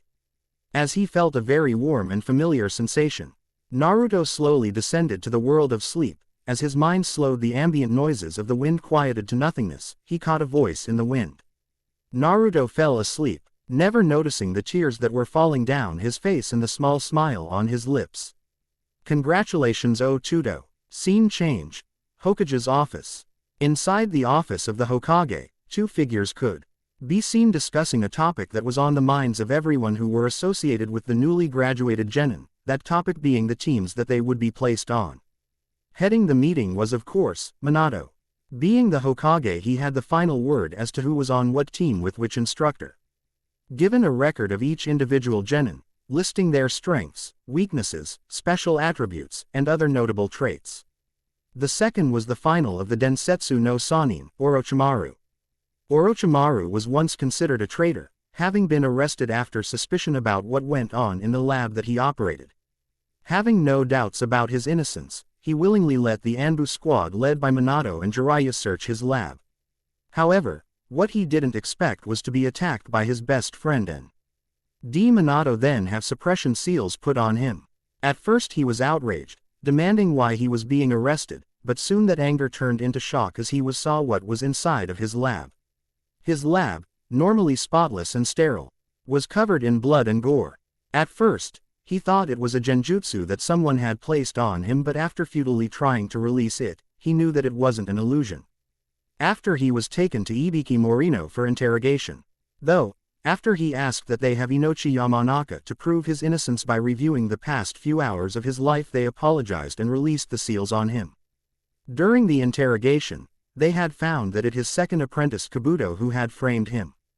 Kabuto had been stealing information and resources from his lab for his ex-teammate Hiroko, who was banished after his experiments on human subjects were found by Orochimaru and Jiraiya. Though, they were unable to find Kabuto even with multiple squads of Anbu dispatched throughout the village. After the incident, Minato and Jiraiya apologized for their mistake, Jiraiya especially. However, He brushed them off, saying that they were only doing their duty and that he would have done the same. Originally he was bitter and angry that his sensei and the Sandaime Hokage, Hiruzen Sarutobi, had chosen Minato as the Yondaime. But after Hiruzen talked to him about his reason, he grudgingly accepted. But slowly, he grew to like the boy, thanks in part to Jiraiya forcing him out of his lab to meet with him for a drink from time to time. Now, he was the head of the torture and interrogation force and main consultant when it came to building teams, as he oversaw all outgoing genin from the academy and had some insight as to what went on inside of their minds due to his position. That being said, Minato, what do you think of those for the potential team builds? Orochimaru asked, showing Minato a diagram with multiple different team compositions, ranging from tracking, assault, and support. After pointing out the candidates that would only be able to fill one role due to their skill set, he brought out a chart showing the candidates that could fill multiple roles in a squad. So far the teams look great, thank you Orochimaru. Minato expressed his sincere thanks, as squad building in the past was a difficult process of basically putting genin together and seeing if they would work or not. But with Orochimaru, squads that have been assembled with his insight have had a 94.7% rate of successful squad dynamics. But I am concerned about one thing. Orochimaru. Yu was a little surprised, as usually Minato almost never any qualms over the suggestions that he made, though he had a sneaking suspicion as to what it was about. What's your concern, Minato? It's over your children, isn't it? His suspicions were validated when Minato rubbed the back of his head in embarrassment. Minato voiced his confusion as to why his oldest wasn't included on the possible squad list. Yeah, you hit it right on the mark, Orochimaru. I wanted to know. I didn't see Naruto's name on any of the squad suggestions that you showed me. After hearing his question, Orochimaru sighed. Minato, you and I both know that your oldest son was treated like he never existed by both his family and the village, myself included. Though we both know that, because of that, he doesn't trust anyone, not even you. Orochimaru stated, seeing how Minato was about to retort. Do you know how he performed in the academy, Minato? After hearing the question, Minato frowned and nodded his head. I do, Orochimaru. From what I hear from practically everyone, he's the dead last of the academy. Even more so than the students who weren't serious on becoming ninja. His performance on the written and physical exams bring barely passable. It's actually a miracle that he passed. Minato said, his voice thick with guilt and shame. That being said, have you ever seen his actual scores and performance on the written and physical exams? Seeing Minato shake his head in the negative, Orochimaru took out Naruto's file and handed it to Minato. After taking it and opening, he didn't see what Orochimaru was trying to hint at. Though he did wince when he saw how poorly his son did. Seeing that Minato didn't get it, Orochimaru could only sigh. You don't see it, do you, Minato? Isn't it suspicious that his grades are more varied? How on every single exam, physical and written, he has managed to score 1 point above the failing threshold. That alone was as if he is deliberately placing himself low in order to conceal his strengths. Now that I'm thinking about it more clearly, I'm sure that he's intentionally hiding his skills. Though for what reason, I'm not sure of. Orochimaru said, his brows furrowed in thought. Minato just couldn't wrap his mind around why his oldest would intentionally hide his skill if he was as skilled as Orochimaru was making him out to be. But why hide his skills? If he has the skill, why doesn't he show them to everyone? It sounds as if you're making him out to be a prodigy. If he was, he'd be the talk of the village. That's why I didn't place him with any of squads that I made, Minato. I don't want you to take this the wrong way, but my personal assessment of him is that he's a potential flight risk. He trusts no one in the village and because of that has no loyalty or love for it either. As soon as Orochimaru finished his assessment, he was met with an angry and accusatory glare from Minato. What are you implying, Orochimaru? Are you saying that my son is a potential threat to his squad mates and sensei, and a threat to the village? Minato wasn't happy that Orochimaru thought of his son as a threat to the safety of his ninja and village. He knew that his son wasn't treated the best. But he wouldn't turn on the village. Would he? Seeing that Minato was feeling conflicted on this matter, Orochimaru relented.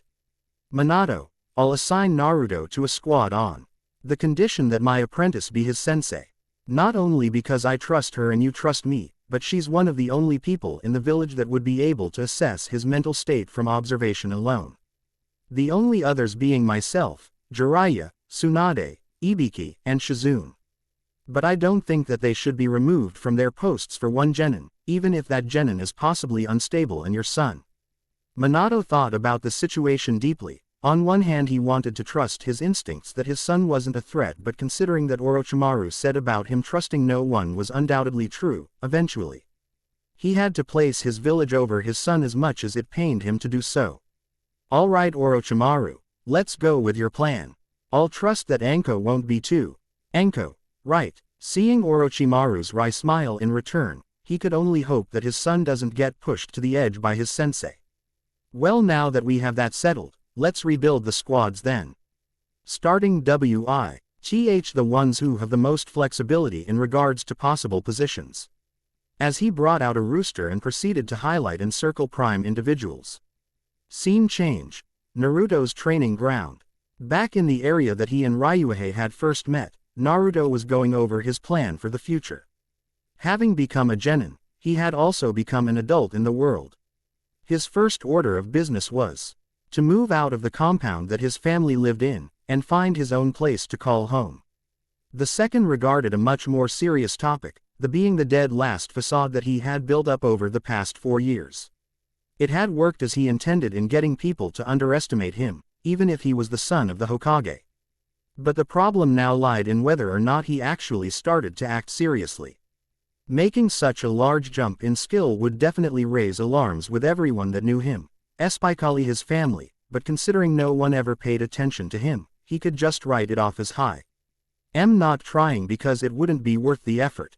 That seemed like a plausible yet paper-thin excuse, but it'd do. He didn't need to explain his reasons to anyone. The final topic was one that was a bit touchy. But he needed to get over it. Now that he would be moving out and he was an adult, he needed to get over the fact the village basically erased his existence from it.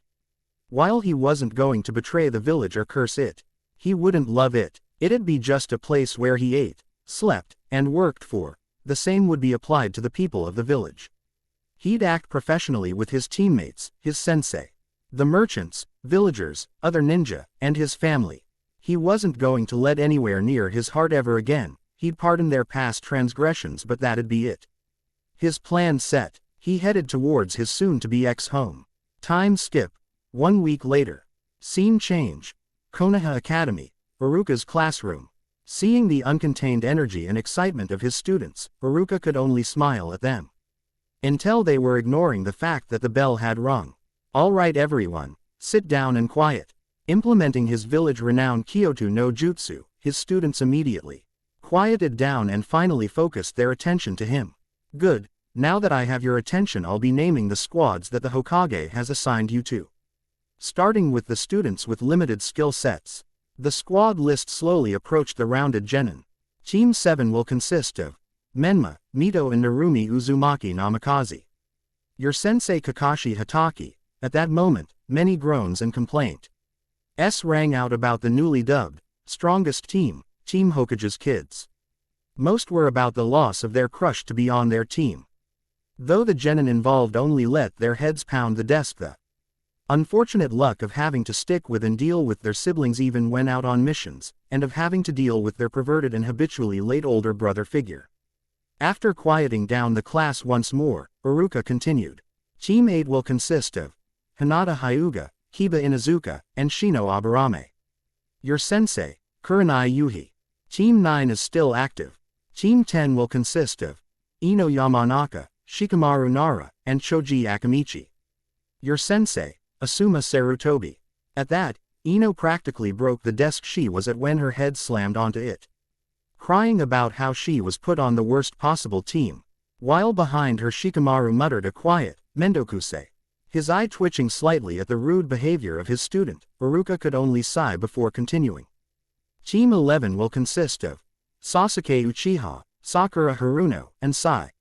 Your sensei, Genma Shiranui. Though, he was once again interrupted when Sakura rose out of her seat and flashed a victory sign at Ino, claiming that the power of love prevails over all obstacles. As Sasuke let his head drop. For the final time, Iruka could only drop his head at his student's behavior before calling out the final team. The final team will be Team 12, which will consist of Yakumo Kurama, Satsuki Uchiha, and Naruto Uzumaki Namikaze. Your sensei, Anko Mitarashi. At that, the class went deathly quiet and some slowly turned their eyes towards He back where their most distant classmate sat. Of course, the lull was broken when Iruka announced that their senseis would be coming to pick them up soon. As soon as that statement left his mouth, Kurenai arrived to pick up her team. Following her were Asuma and Genma.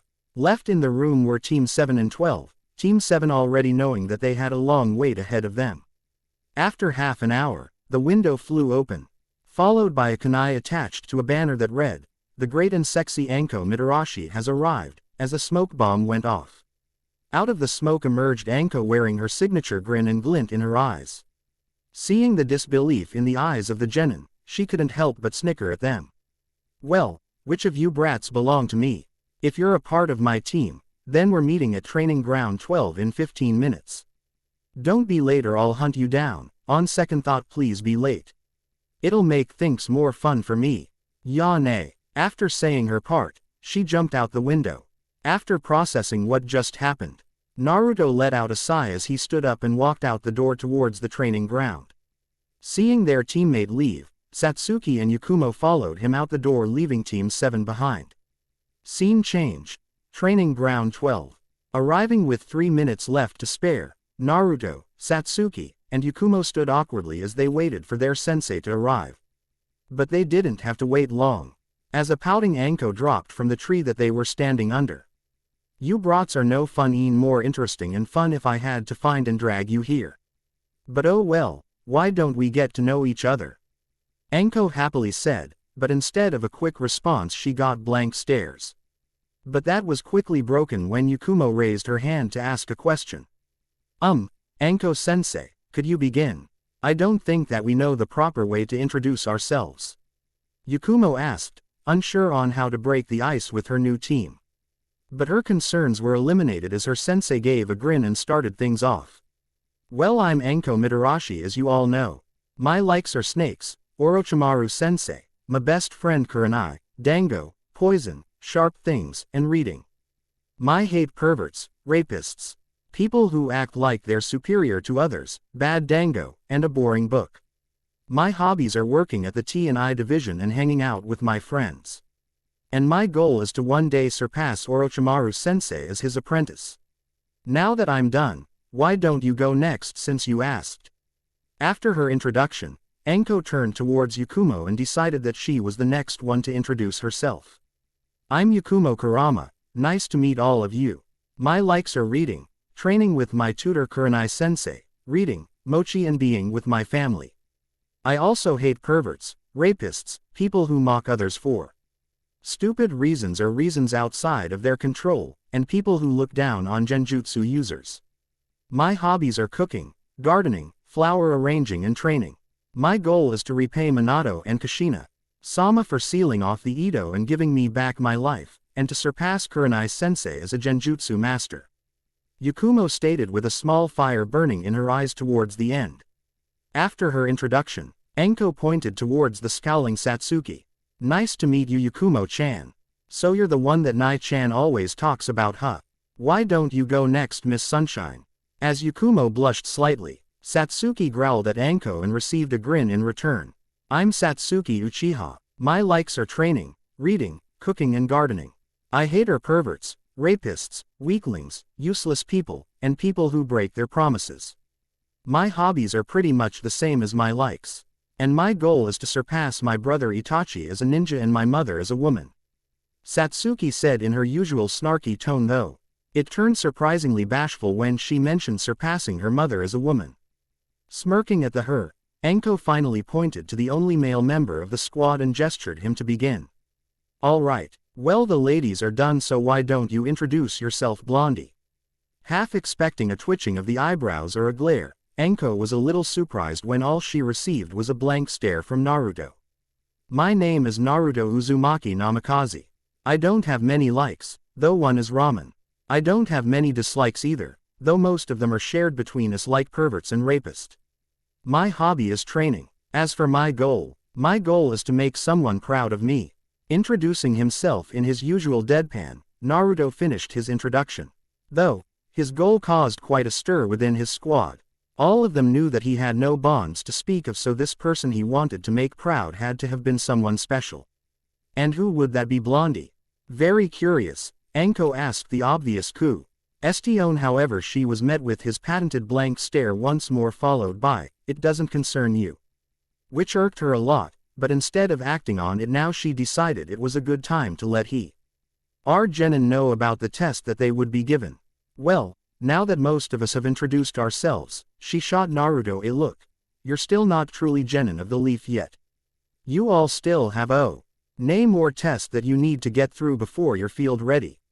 So, tomorrow, meet back here at 10 a.m. sharp and don't eat any breakfast. I promise you that you'll just see it again within the hour. With that, Anko disappeared in a swirl of leaves using the Shunshin no Jutsu. After their sensei left, Satsuki and Yakumo gave each other a glance. They weren't on the best terms but weren't on the worst either. Most of this stemmed from Satsuki and Mito's rivalry, Yakumo somehow getting caught in the middle. However, they were on a team now, so it was in their best interest to get along, at least that was Yakumo's train of thought. Satsuki, I know that we're not best friends or friends at all, so why don't we start now since we're on a team now? Yakumo asked, hoping that she'd accept her offer of friendship. Satsuki really wanted to just leave and go home to train or cook or do something other than get along with Mito's friends, but she knew that she'd get an earful from her parent's an older brother if she didn't at least try to get to know her, so she just sighed and accepted. Sure, whatever, just don't try and be all chummy with me, we're not friends, just teammates. And don't tell Mito either. I'd rather not hear her complain about how I'm stealing her best friend. Nodding to Satsuki, they too began to head towards the center of the village, but before they left the training ground, they froze. Remembering that they had one more teammate, they turned around to see that he was already walking away reading a scroll. Looking at each other, they didn't know what they should do. Though they settled on trying to invite him, considering how that was the most that they've heard him talk, so they assumed that it would be alright to ask. Naruto, do you want to come get dinner with us? We might as well, considering we're all on a team now, so we should try to get along. Yakumo asked, as they managed to catch up to the blonde. However, she was met with silence as he was too engrossed in his scroll to notice her and Satsuki.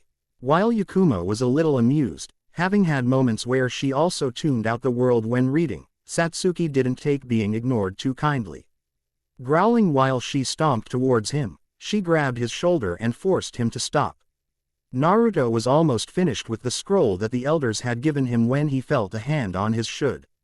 And smelled sweat with the hint of lily of the valley, and upon turning around he was met with an angry Uchiha.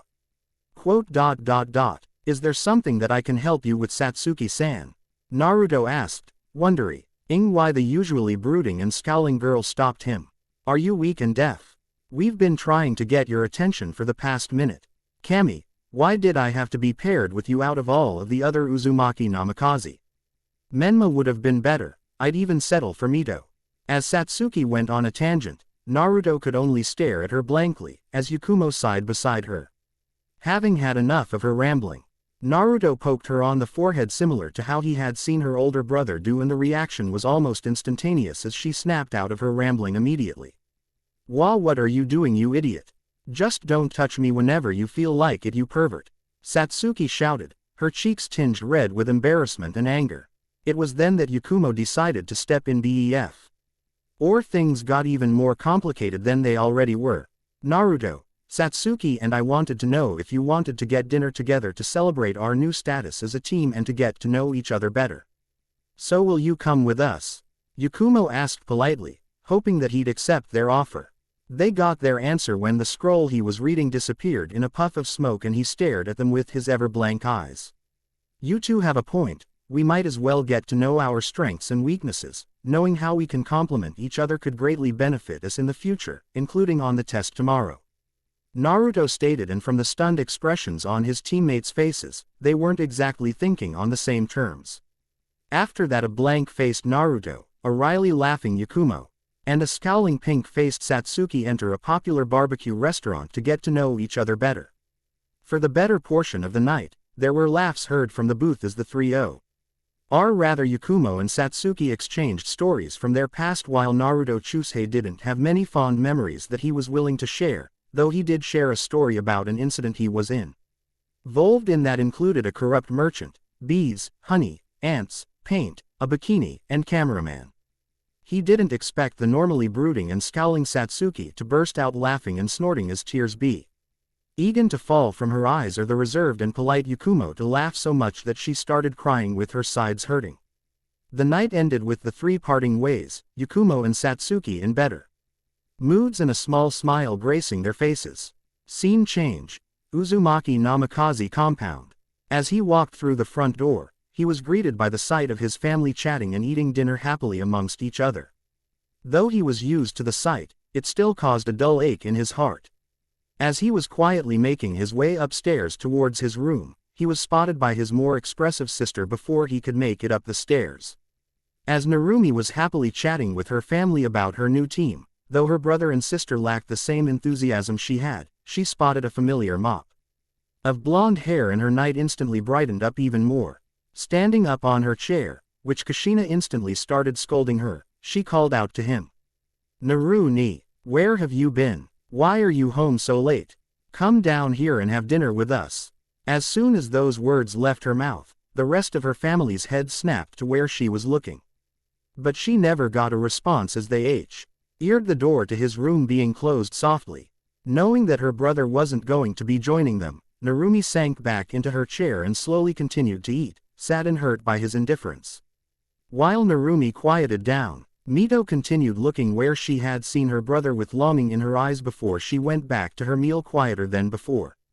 Menma continued seemingly unaffected by his brother's indifference, though inside he was wondering what his weak older brother was doing out so late. Minato and Kushina were both hurt and upset by the attitude and behavior of their oldest. Hurt that he didn't greet them when he got home, and upset that he made their youngest sad by his attitude. The two exchanged sad looks before they continued with dinner, knowing that the happy mood and light was spoiled. Scene change. Naruto's room. As Naruto entered his room, he contemplated on what would be the test for tomorrow. Knowing the strengths and weaknesses of his teammates, it would definitely make things go by much more smoothly than having to assume what they were in the heat of the moment. Most likely they would have to go on a mission as a show of proficiency and their ability to operate as a unit. Starting tomorrow, he would be able to drop his facade and actually experience the world as a capable shinobi. Laying down on his bed, Naruto slowly fell into a dreamless sleep. Scene change. Training Ground 12. As the morning sun laid lazily overhead, Naruto, Satsuki, and Yakumo were sitting under the large sakura tree that laid in the center of the training ground. Satsuki had her scowl on her face, though she was sneaking side glances at the only male member of their squad. Yakumo was reading a book, and like Satsuki, she was sneaking glances at Naruto before focusing back to her book and repeating the process. Naruto was immersed in a scroll that contained information about team dynamics and how to best operate as a unit, including tactics, positions, weakness, and mistakes. Eventually, the lull of the moment was broken as their sensei made her explosive entrance, literally, as a smoke bomb exploded with her jumping out of it, her signature grin on her face. "Well, looks like you're all ready for the test, I assume." Seeing the scowl, small frown, and blank look, Enko couldn't help but sweat drop slightly at the less than expressive faces of her students. "Well then, why don't we begin? The test we'll be having is the good old-fashioned bell test. All you have to do is take a bell from me and you pass. Simple, right?" Enko said happily, pulling out 2 silver bells out of her pocket. As soon as they saw the bells, Yakumo voiced the concern that all genin who received the test had. "Enko-sensei, but they are 3 of us. Why are there only 2 bells?" As soon as the words left her mouth, Enko revealed a devious smirk before saying something that instantly set her genin off. "Because the one who doesn't manage to get a bell from me is going to go back to the academy and repeat the whole thing over again." Enko chirped happily, relishing in the tense and stressed expressions on her genin's faces. Though, she did notice that the only male of the squad had his blank stare still in place. "All right then, let the test begin." As soon as she said that, the 2 female members rushed into the woods, leaving her and Naruto behind. Raising an eyebrow, she gave Naruto an confused look. You know that you're supposed to hide and plan, right? However, instead of a reply, Naruto walked back to the sakura tree and sat down. Opting to finish reading the scroll and partake in the test at the moment. Enko could only gawk at the audacity of the kid. Not only did he not answer her, which alone would have involved her using sharp things to make him answer her. He ignored the fact that he had a test going on. But she was broken out of her thoughts as a volley of shuriken forced her to jump back to avoid being hit. Satsuki was angry. She was angry and tense. Most of which came from the stupid test that her sensei had given them. Not only would one of them fail, they'd have to go through the whole academy again, and that was something she wouldn't be taking a part of. After she had hidden herself in a few meters back, she saw her idiot of a teammate just give up, without lifting a finger. She knew that he was the dead last of the academy, but that didn't mean that he should give in without a fight. Not that she cared if he passed anything like that, but then she noticed that when he was walking back to the tree, her sensei let down her gua road, and she took advantage of it by throwing a handful of shuriken and charging in. After closing in the distance between, she started the bout with her sensei off with taijutsu. Enko grinned, seeing hat things were finally about to get interesting. Satsuki quickly fell into the rhythm of her clan's kenken. The key component of the Uchiha clan's taijutsu relied heavily on using one's Sharingan to predict the moves of the opponent and respond with quick yet powerful blows, hence the name. However, Satsuki, not having her Sharingan yet, couldn't utilize it to its full extent. Quickly throwing a flurry of jabs and kicks, Satsuki quickly grew frustrated as Anko avoided each of her attacks like they were nothing. Throwing another hook towards Anko's midsection, Satsuki had her wrist grab pulled, knocking her off balance. Responding by twisting her body, she tried to deliver an axe kick but hit air as Anko backed away. Well, I'll admit, Gaki, you're not too shabby at your taijutsu, for a genin at least. Anko's taunt seemed to have the intended effect as she saw her student's face flush red. Growling, Satsuki rushed in again and threw another punch that was deflected, quickly spinning a a backhand at Anko that she avoided by crouching and sweeping Satsuki off her feet. Regaining her balance, Satsuki quickly went through a series of hand seals that made Anko's eyes go wide. Finishing the last of the seals, Satsuki glared at Anko before taking in a deep breath. Sweden. Teppadama, firing off a quick basketball-sized ball of water that hit Anko and sent her flying back before she was replaced with a gouged-out log. Whoa, that's one dangerous jutsu, Gaki. I'd be torn up for sure if I got hit by that. You need to be more careful. Dropping out of a tree, Anko praised and scolded Satsuki, but before she finished, a rain of kunai forced her to perform another kawarimi. Jumping out of the brush, Yakumo had a kunai in a reverse grip as she headed towards Satsuki, who wasn't happy to see her get a bell. You saw that I almost had her right there. Satsuki was really frustrated. Being toyed with by her playful sensei didn't sit well with her at all. Satsuki, I know that you're frustrated. But please listen to me. Though her teammate was irritable, Yakumo knew she had to get her to calm down or else they'd all fail. Seeing the angry but now focused face of her teammate, Yakumo began her assessment of the current situation at hand. We know that we need to get those bells right. From what we talked about last night, we don't know any of Naruto's skills, and going by his performance in the academy, they probably aren't the best. That being said, I think we'll be able to get those bells with just the two of us. I don't like leaving him behind, I really don't, but we need to pass. I think this will work, so here's the plan. Making a guilty face, Yakumo shot a glance towards their still reading teammate before relaying the plan she had devised to Satsuki. To say that she was surprised was an understatement. Satsuki had always thought that Yakumo was someone who was all about being friends with everyone, but seeing her leave Naruto out didn't sit well with Satsuki for some reason. But she needed to pass, so she agreed to the plan that she created, which was crafty in her opinion.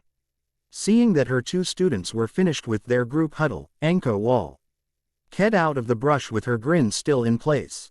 Are the two of you time with your little team meeting? Come in, let's get things going again. Satsuki and Yakumo flashed through the hand seals for their respective jutsu, with Satsuki rushing in while Yakumo stayed back. Interesting, Satsuki is coming in to apply pressure while Yakumo is most likely setting up a genjutsu to throw me off. Not shabby for a couple of rookies, thought Anko as she avoided another teppadama from Satsuki before she heard Yakumo. Kanashibari no jutsu, Yakumo called out, as Anko felt a slight stiffening in her body as the genjutsu took effect. As Satsuki closed the distance once again, diving low for the bells that were tied to her waist. As she felt the cool touch of the metal, Satsuki couldn't help but smile as the plan that Yakumo made worked. But as quick as the feeling of success came, it left as Anko grabbed her wrist and locked it behind her back, making Satsuki yelp in pain as she was forced onto the ground. Yakumo's reaction was the same as Satsuki's, elated that her plan had worked, but her hopes were crushed as their sensei had broken out of her genjutsu and subdued Satsuki without any problems. Grinning from ear to ear, Anko couldn't help but be impressed by the show of teamwork of the two girls. That was some good teamwork, girls. Having one of you keep the pressure on me while the other immobilizes me. That was some plan, but then again, it wasn't good enough. As she finished her statement, noticed that the last member of the squad had disappeared. She wasn't the only one, as Yakumo and Satsuki had noticed as well. Huh, where did Blondie go? Did he go home or something? Anko asked.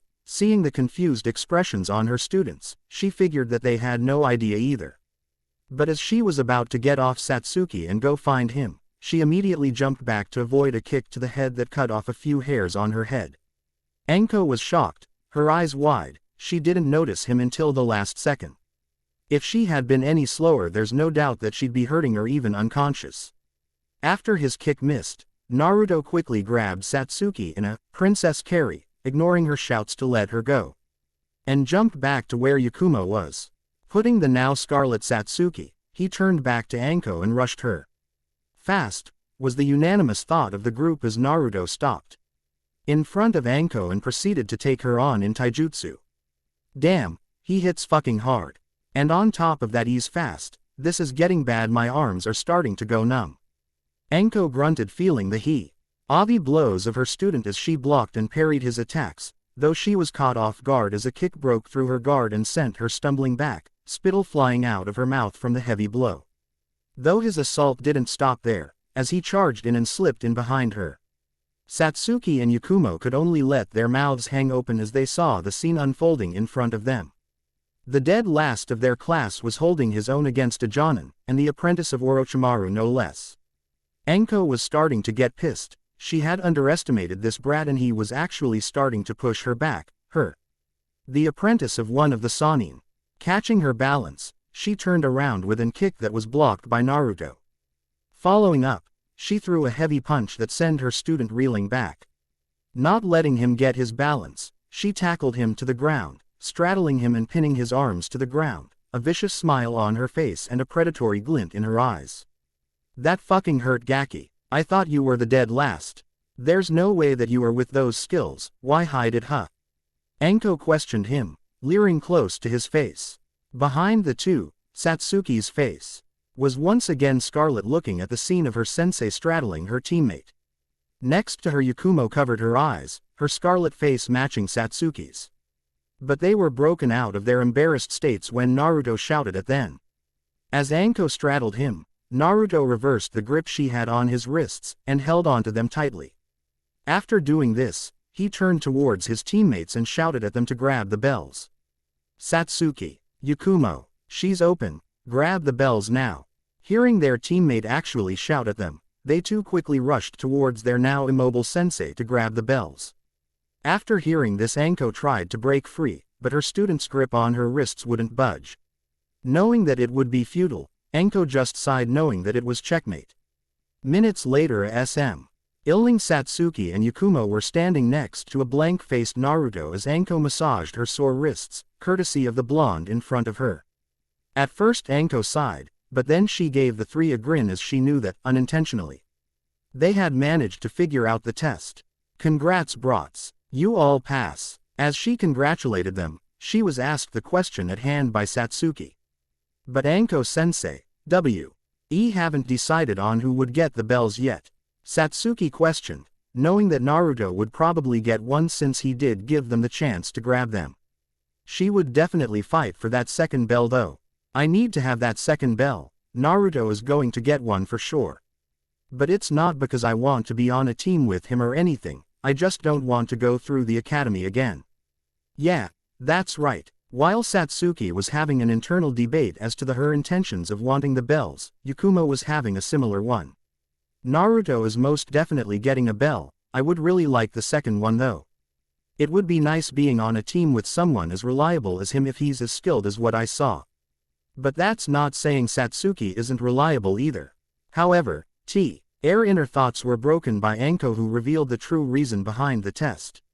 That's true, but the real reason for this test was to test your ability to work as a team. At first, you all were going to fail. But with that little stunt at the end, I can see that you all have a future as a pretty powerful squad if we can work out the kinks. So yeah, Team 12 is official. As the words left her mouth, Satsuki and Yakumo revealed a dazzling smile while as Anko gave them all a grin. As they turned to the only male member of their team, to their complete shock and awe, he had a small smirk on his face, though it vanished quickly. Satsuki and Yakumo quickly turned their heads away, cheeks flushed, while Anko revealed a predatory grin. Well, looks like things are going to be interesting after all. Scene change. Hokage's tower. A few hours after the final Genin exams were concluded, Minato as well as the Jonin who proctored the exams were discussing how did the Genin perform on their tests everyone. Getting mixed responses from the Jonin, Minato decided to call them in order of team number to give their reports. Most of them were able to pass, but a few failed due to conflicts within the team, which caused them to fail in working as a team. Team 7 passes Minato-sensei, but that's to be expected as they're all siblings and know each other pretty well. Kakashi gave his report, happy that his team passed. Getting a smile and nod from Minato, he continued with the reports. Team 8 passes as well, Minato-sama, though Kiba Inuzuka is trying to assert himself as the alpha of the team. I'll have to work on getting him out of a pack mindset. Kurenai reported, confident that her team will become a strong one in the future. Minato also was pleased. He knew how the Inuzuka clan operated on a similar level to how a pack of wolves operated, so Kiba was only doing what his clan did. Team 10 also passes Minato-sama, though the new Ino Cho seem out of balance. Shikamaru and Choji get along great, but Ino isn't trying at all to get to know them or work with them at all. Shikamaru needed to appeal to her pride in order to get her to work with them, hopefully she breaks out of it. Asuma reported, concerned about the future of his team due to the blonde. Minato could only laugh wryly, knowing how Inoichi's daughter was absolutely obsessed with his son Menma. Hopefully she'd get into the Kunoichi mindset soon though. Team 11 has passed as well, Minato-sama, however they are not exactly team material. Sasuke Uchiha shows no aptitude for teamwork, opting to work alone. Adding on to that, he doesn't try to associate with his teammates at all, even when they were struggling to pass my test. Sakura Haruno is the exact opposite to Sasuke. She is trying to do it to get him to agree to go on a date with her. While this wouldn't be normally a problem, she seems obsessed with him, to the point where Sai badmouthed him, she slugged him across the face. That brings me to Sai. He's different. I don't know, but I get the feeling that he isn't a genin, he's far too perceptive to be. After about half an hour, he got his teammates together, and immediately told them about how teamwork was the key to the test. I won't do anything now, but I'll keep you updated about him. Genma reported with a sigh, knowing that he'd have his work cut out for him in the future. Minato gave a sharp nod in response. Orochimaru also commented on this team, saying that they would either sink or swim, the team dynamic being somewhat similar to his own. But he did warn Minato to pay attention to Sai, as he had his suspicions about him as well. Team 12 also passed Hokage-sama. They were pretty good for a couple of rookies. Satsuki and Yakumo managed to behind me for a few seconds with their teamwork. But the most surprising thing was Naruto. At that statement, everyone's attention was focused on Anko. Minato's eyes widened by her statement and asked if she could continue. Which she did. While it was just taijutsu, that kid is fast. And I mean fast. I'd estimate that in terms of pure speed, he's at least low jonin. But that's not all, he hits pretty flippin' hard too. Lifting the sleeves of her trench coat, Anko showed the light-colored bruises that spotted her arm. These were all from him. I'm not joking when I say he actually pushed me to start trying. The first move he made was a kick to the head, and I'm sure if I didn't dodge it, I'd be in the hospital with a concussion. At the end of her report, everyone in the room quieted. He supposed dead last of the academy managed to actually make the normally playful Anko try. That sent a shock through their systems as well as curiosity as to what else he could have been hiding. Otto knew that he had to get to the bottom of that mystery when he got back home. Thank you everyone. For the genin who didn't pass, please notify them that they will be put on reserve until they are placed on a team that works for them. All right.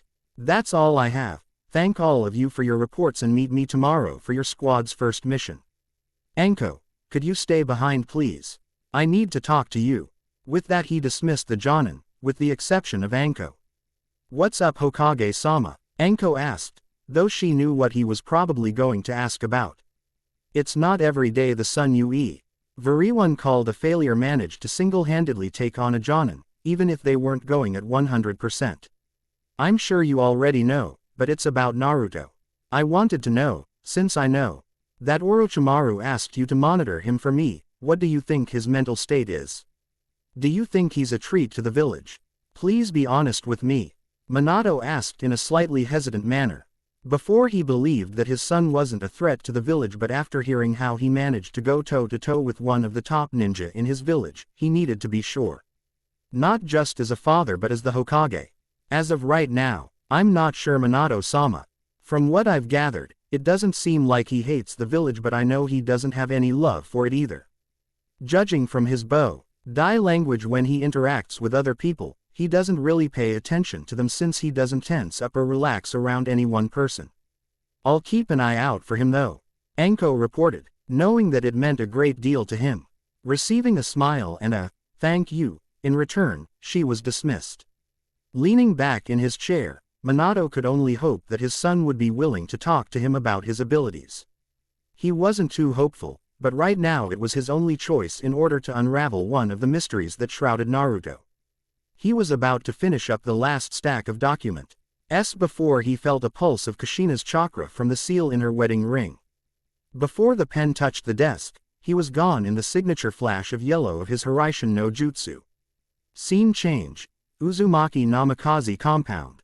Chaos could be the only thing that described the Uzumaki Namikaze compound if someone were to see it. Kushina had her back pressed firmly against the door, her threatening yet scared aura on full blast, causing her children to cower in fear of their now angry mother, though her oldest stood firm, the same blank expression on his face. As things were about to heat up, lash of yellow gained the attention of everyone present in the room, a clear sign that their savior had arrived. When Minato arrived, he noticed two things. 1. His wife had an aura he hadn't felt in ages. The last time he felt this aura was when a Rouge ninja called her by her moniker of the red-hot-blooded habanero. Things weren't pretty afterwards. The second thing that he noticed was that his son had a small backpack and suitcase in hand. His eyes widened as he immediately understood the severity of the situation. Naruto was moving out. Though he didn't remain shocked for long as he was snapped out of his stupor by his wife. Minato, Naruto's moving out. I need you to help me convince him to stay here. Kushina said frantically, tears starting to form at the corners of her eyes. Seeing his wife in such a state broke Minato's heart. Stealing his resolve and facing his son, Minato tried to persuade his son to stay at the compound. Naruto, Minato spoke softly, why are you moving out? Your home is here with us. If space is what you want, we can arrange that. We can find somewhere on the compound for you to call your own place if you want. We still care about you regardless of what happened in the past. I don't know why we acted the way we did, but we're going to make it up to you if you give us the chance, Naruto. Just, please don't leave us. Don't leave your family, Minato said with a sad tone. The tears in his eyes reflecting the sorrow in his heart. Kushina picked up where Minato left off, taking a shaky step towards her oldest, tears freely flowing from her eyes now. Naru-chan, you can't move out. You're only 13, where would you stay? How are you going to pay your rent with just a starting genins, or Neo will make sure that you're eating right? Please Naru-chan, don't leave us, please don't.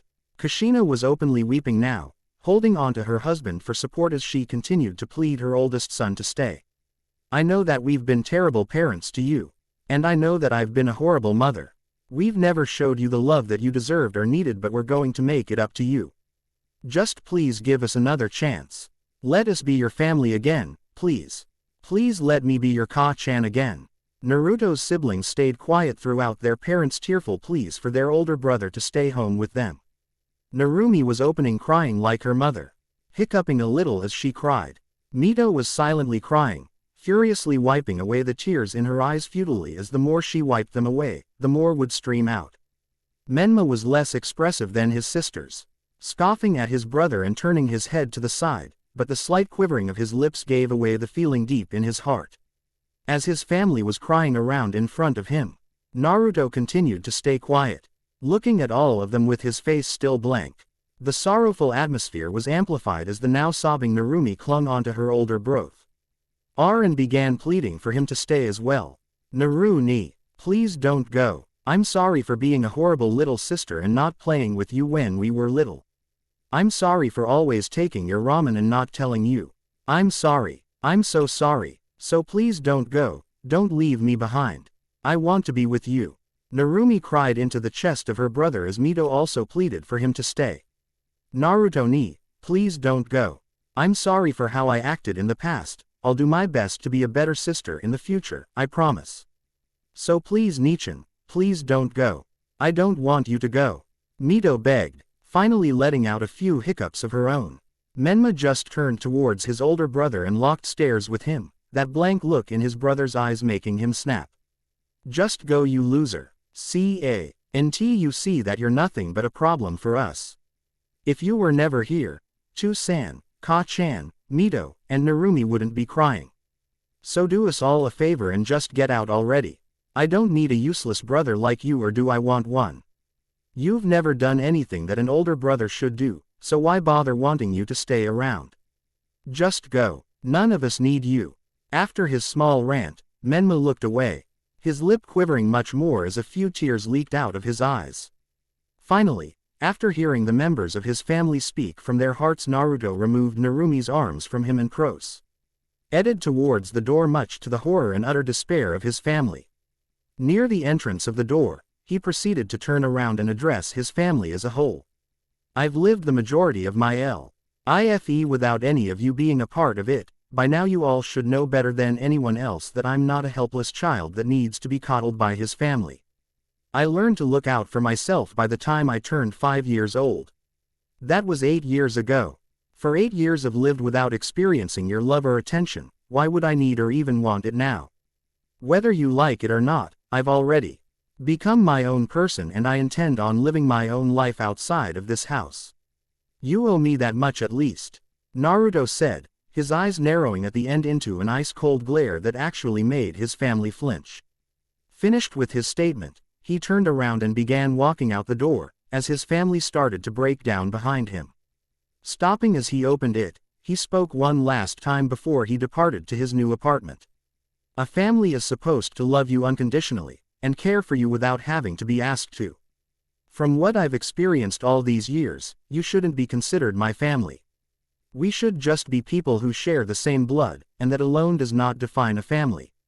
But I can't cut my ties with you no matter how hard I try. Thank you for the things that you have done, like providing me a bed to sleep on. I'll forgive you all for what you've done in the past, because the past is the past and I live in the present. However, don't expect a place in my heart. It'd be too painful for anyone to have place there anymore. Whispering the last part so only he heard it, Naruto turned around and gave them a small bow, then walked out of the Uzumaki Namikaze compound towards the edge of the village where his new home laid. As the door closed with a soft thud, Kushina immediately ran into her room and slammed the door. Stifled sobbing could be heard through the door. Minato quickly chased after his wife, feeling the same emotions as she did flooding in his heart. Menma scoffed, and quickly went to his room, wiping the tears from his eyes as he muttered something about his brother under his breath. Mito and Narumi were hugging each other for physical and emotional support as they continued to cry and hiccup. The two eventually going to their rooms, as more stifled whimpers could be heard from the outside. Reaching her room, Kushina slammed and locked it behind her. Throwing herself on the bed, she continued to sob uncontrollably, the cold EYs of her son and his words cutting deeply into her heart. She heard Minato knocking on the door, begging her to let him comfort her, but she knew it wouldn't do a thing to ease her the pain in her heart at the moment. As the afternoon slowly turned into the evening, Minato had decided to give his wife her time to grieve as he returned to finish the small amount of paperwork he had left before returning. Waking up from her tear-induced nap, Kushina groggily looked around her room. Body felt numb for some reason, her heart feeling like a piece was missing from it. Tears threatening to spill from her eyes again, her gaze found its way towards the bookshelf. Slowly making her way over, she found what she was looking for, her family's photo album. Shakily reaching for it, she took it off the shelf and opened it. Tears flowing once more as the first picture in the album was of her whole family. Slowly tracing her fingers over Naruto's face, she continued through the book. Stopping gazing at the photos of her oldest when he still had his smile, a smile that had been forgotten over the years. Reaching the 5th birthday of her children, she smiled once more as she gazed lovingly at the photo of her children all smiling and hugging each other. But soon her fond memories returned to their guilty and sad state. After that photo, there were almost no more photos of Naruto in the rest of the album. Frantically flipping through the pages, she finally found one last photo of him, one that shattered what little hope she had in her son returning to her family. The final page of the album was another family photo of them in the living room without Naruto, but looking closer in the upper corner he was there, and he was casting them the same cold glare that he did earlier. Clutching the album close to her chest, Kushina returned to her bed and cried softly as she let herself slip into the memories of the past. That's where Minato found his wife, appearing in a flash of yellow beside her. Sadness seeping into his eyes, he got changed and lied down beside her and wrapped her in a tight embrace, whispering that everything will be okay and that they'll do their best to bring their son home. Responding to Minato's comforting words, Kushina snuggled deeper into her husband's embrace, dreaming of a smiling Naruto running towards her before giving her a love-filled hug. I'm home, Ka-chan. Scene change. Naruto's apartment. As the evening turned to night, Naruto had finished tidying up and furnishing his apartment. While it was rather far from the village's center, it was close to a normally unused training field, which would benefit him greatly in the future. After finishing with his apartment, Naruto took a much-needed shower, washing away the fatigue of the day, both physical and emotional.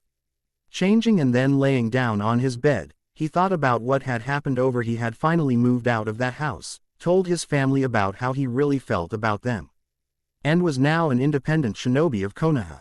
Looking out of his window towards the night sky where the stars laid, he didn't know what to make of the future, but for now both the stars and his future seemed a little brighter than before.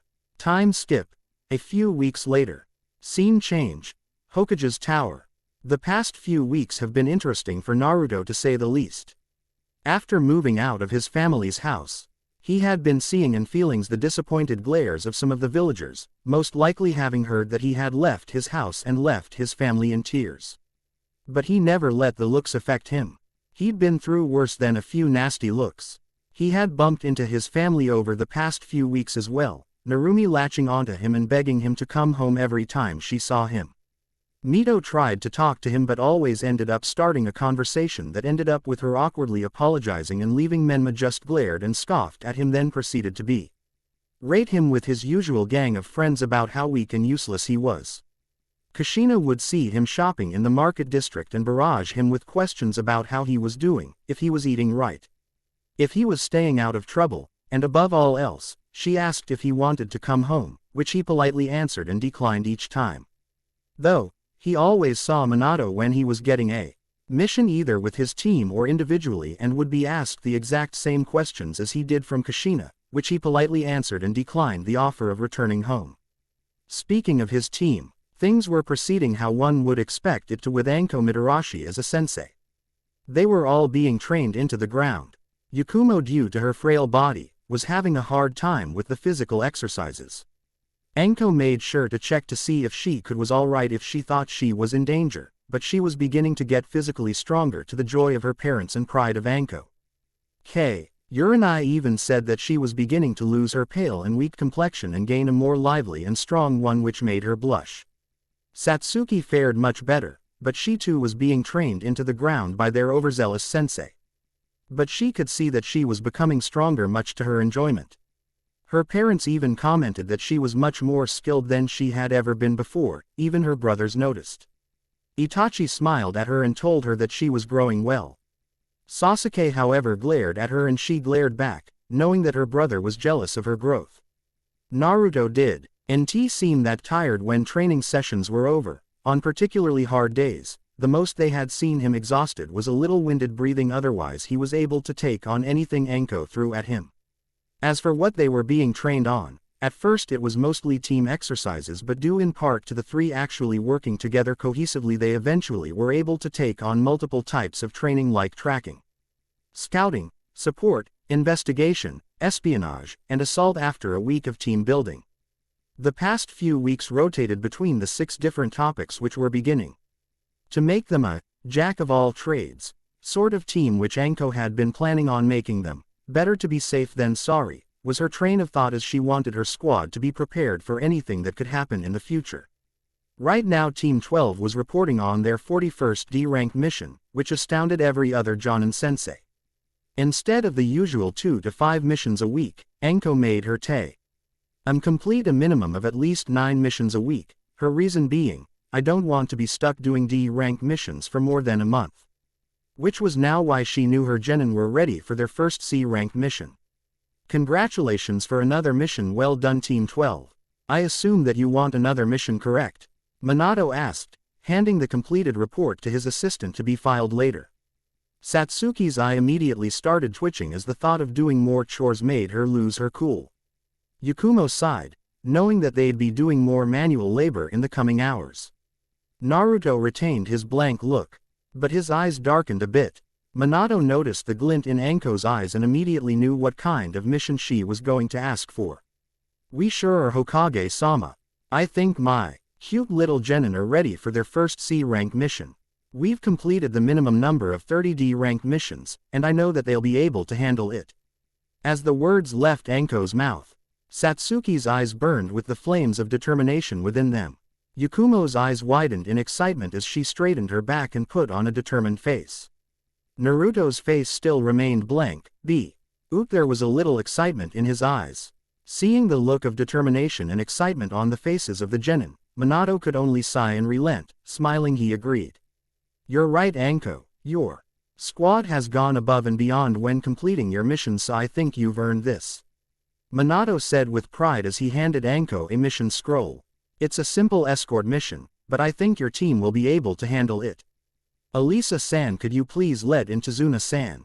Turning towards the door, Minato called out to the secretary to let in their client. The door soon opened to reveal a gray-haired, bespectacled man. As soon as he reached them, he turned and gave them his evaluation of them. I thought I paid to hire a team to escort me, not 2 girls, a boy, and a scantily woman. Those 3 kids haven't even touched a weapon, and that woman hasn't been in a real fight. Tazuna said as he took a gulp from a small bottle of sake. Satsuki scowled as Anko and Yakumo frowned, innately not liking how he was implying that women were weak. Naruto didn't react, but he did clench his hand slightly. But before things could escalate, Minato immediately narrowed his eyes and raised his voice at Tazuna. Tazuna-san, I would appreciate it if you don't insult the people that will be escorting you. The ninja before you are more than capable of protecting you. Anko is one of my top kunoichi, being an ex-Anbu captain. At that information, Tazuna, Satsuki, and Yakumo looked shocked. Tazuna because he had someone of such caliber protecting him, and Yakumo and Satsuki because they did know that their sensei held such a prestigious position. Naruto's eyes widened slightly, but he knew she was much stronger than she was leading on. At all the attention she was getting, Anko couldn't help but blush slightly. Geez, if you keep staring at me like that, I'm gonna blush, she said with a grin, rubbing the back of her head in embarrassment. Eventually the tense atmosphere before returned to a tranquil one. Anko directing her genin. All right, my cute little genin, we're meeting tomorrow at the main gate and head towards Nami no Kuni, land of waves, then all right. From the mission details, We're going to be escorting and guarding Tazuna-san while the wave complete a bridge. So pack enough supplies for at least a month to be safe, all right. After her instructions, her genin nodded and they were all dismissed. As Naruto walked out of his office, Minato quickly called out to him. Stopping near the door, Naruto turned around slightly to face him. Naruto, please be safe out there, okay? Expecting him to be ignored, Minato was surprised and overjoyed that his son actually responded to him. I will be, thank you for your concern, Minato-san, Naruto said before he bowed and exited the room, leaving Minato to smile slightly before he returned to his paperwork. The next day, Team 12 had all assembled at the main gate. On gate duty that day, Chunin Izumo Kamizuki and Katetsu Hag. Anne couldn't help but smile and light lightly at the excited faces of the genin waiting at the gate. Yakumo had her eyes closed with an excited smile on her face as she hummed a little tune to herself. Satsuki was shaking a little in apprehension and excitement, her lips quivering from smiling too much. While Naruto looked at the forest through the gate with a blank expression, a tiny spark of excitement in his eyes. After a few minutes Tazuna arrived followed by Anko, who after seeing the looks of her genin, couldn't help but smile. Well, looks like the three of you are excited to leave on this mission, huh? Well, let's get to it then. As she gave her orders, she received a unanimous, "Hi" from her genin as they headed towards Nami no Kuni. As Team 12 headed towards Nami no Kuni, Ko noticed that Tazuna looked more tense than an escort client should be. It was almost as if he was marked for death. Then she noticed a large puddle ahead and narrowed her eyes. A puddle that big, Then if it rained recently it wouldn't be that big. Definitely has to be genjutsu. But maybe this'll be a good test to see how they handle a situation under pressure. If things start to turn, I'll step in. After making the decision of letting her team handle things, Anko walked on the puddle as chains wrapped around her and ripped her to pieces, to the horror of her genin and Tazuna. The chains retracted as two cloaked figures charged at the group, claw-like gauntlets raised to strike. One down, one of the cloaked figures said as they approached the group. Satsuki froze. She thought her sensei was one of the best in the village. If she got taken down, what good would she be? Swallowing her fear, she dodged the cloaked figure with straight hair as they lunged at her with his gauntlet. Yakumo, seeing Satsuki in trouble, immediately threw a volley of shuriken at the person attacking her, managing to get her attention long enough for Satsuki to kick them away, as she threw her own shuriken. While Satsuki and Yakumo were occupied with one of the cloaked figures, the other one with unruly hair charged him and Tazuna. Tazuna was scared. He had seen an ex-Anbu captain get ripped to pieces. Now he was going to see a couple of kids get killed before he died. The girls were managing to hold off one of them, but the blonde alone wasn't going to hold off the other one. As the other attack approached, Tazuna couldn't only watch in shock and awe as the blonde-headed kid actually stopped them. Maizu couldn't believe was just happened. A kid stopped his attack with just a kunai. A kunai against his gauntlet.